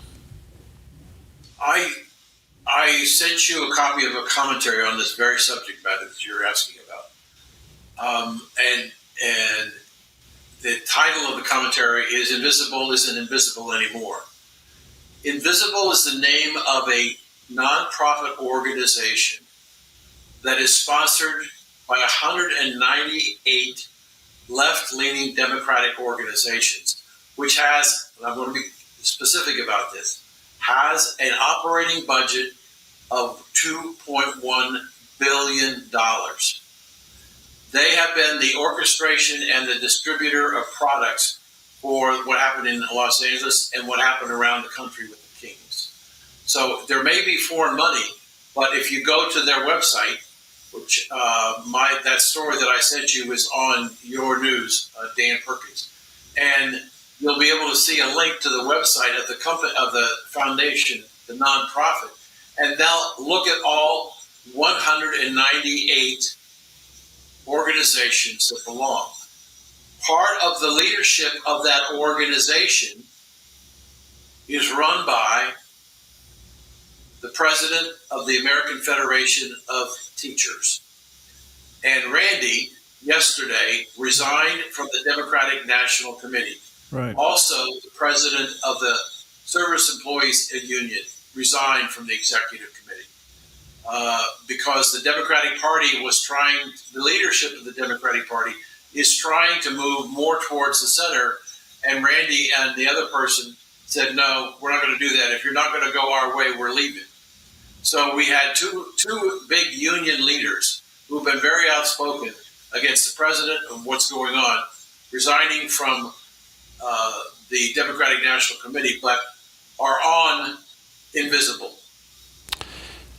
Very, very interesting. All right, we'll track that. All right, before I run out of time, I want to come back over because it's somewhat related. This amazing happening over the weekend of the assassination of the Minnesota Speaker of the House and her husband, preceded by the shooting of a senator and his wife. Massive manhunt. Finally, he gives up and they catch him. His car is loaded with a lot of guns and ammunition and No King flyers. Here's my question. Do we know which side of the fence he's on? It doesn't seem to be clear what the motive is here. Well, I think we can rhetorically ask that same questions about a lot of these political shootings, like the two young Israeli couples that were shot, ironically, outside the Bible Museum in Washington, D.C., and other people who've been shot. It's a situation where we have people. It used to be, Perry, long ago, which was like maybe 5 years ago, was long ago, that it took a long time to radicalize an individual who may have been an American citizen and they maybe had to go to Iran or Afghanistan or whatever. It took a long time to radicalize. If you look at some of these people, they've been radicalized by the various terrorist organizations in the United States in the matter of 4 weeks, 5 weeks. So that I think that what we're seeing, again, what we just talked about before the break, I believe that there are hundreds of thousands of people who have come across the southern border illegally that are here to form an army that at some point in time will be called upon to attack America across the country. No limitations. And I think we saw part of that last weekend as a test. We saw what happened in Portland and Seattle and the other places. It wasn't quite as strong, but they're testing the waters to see if have they reached the point where they need to call for a jihad in the United States. So where does this ultimately go with the National Guard? I mean, you think about this. California National Guard. So who's in charge here, California or the nation? According to the Constitution, Washington, D.C., the president has the power because the national security trumps, and no pun intended, anything that a state or local government can do. So even though the Justice Breyer decided that it should go back to Gavin Newsom, I really can't think of a worse guy to put in charge of the National Guard in California in a riot situation than Gavin Newsom. But I think that the district court, Breyer's decision, was set aside on a temporary basis by the appellate court of the Ninth Circuit, and I think this is quickly going to the Supreme Court, and I think the Supreme Court is going to look at the Constitution, and the Constitution is clear. The power belongs to the president when it comes to national security and protecting the American people, and it can't be taken away by a local government. Because the confusion came when the president nationalized the National Guard. Mm-hmm. Isn't the National Guard already nationalized? No. The National Guard operates in its day-to-day activities. I was in the Guard at one time under the state adjutant general, which reports to the governor. But as we saw Eisenhower and we saw Johnson and other people nationalize the National Guard, which means they took them from reserve status to active duty status, which meant they become under the power and control of the Defense Department and the president. So no, they're not national. They have to be nationalized by an executive order of the president. All right. In doing so, then that makes the National Guard under the control of the president. Yes, sir. Okay. So the Constitution says if the president signs an executive order to nationalize, put the local National Guard in security service, whatever he says, because of a situation of unattainable and uncontrollable by the local authority. When he does that, they're no longer, they are members of the Army. Yeah. Okay. And that was primarily for the protection of federal employees and properties in L.A. That's where it all started. Right. And he brought in the Marine Corps. See, there's a very fine line here because the Constitution doesn't allow the president to use active duty military inside the borders of the United States. That's one of the reasons why they have the Guard and the reserves. But in the case of the way he did nationalize, he simply ordered the Marines to go and protect U.S. government property, building property. That's perfectly, because they were not in a conflict situation. They were simply in a defensive mechanism to protect American property. Good to see you, buddy. People want to get your commentary. What website? I think the best place to go would probably be danperkins.guru or danperkinsmedia.org also. Okay, danperkinsmedia.org or danperkins.guru. Good to see you, buddy. Stay in the fight. 30 seconds or less, the length of a typical soundbite. You can't really learn much. It takes time to ask questions and understand. Focus Today does just that. We give you an hour so you can understand better. Focus Today on the Dove TV. Hey, this is Ed, co-owner of Visiting Angels. To continue to serve our seniors, we need more caregivers with a heart to serve.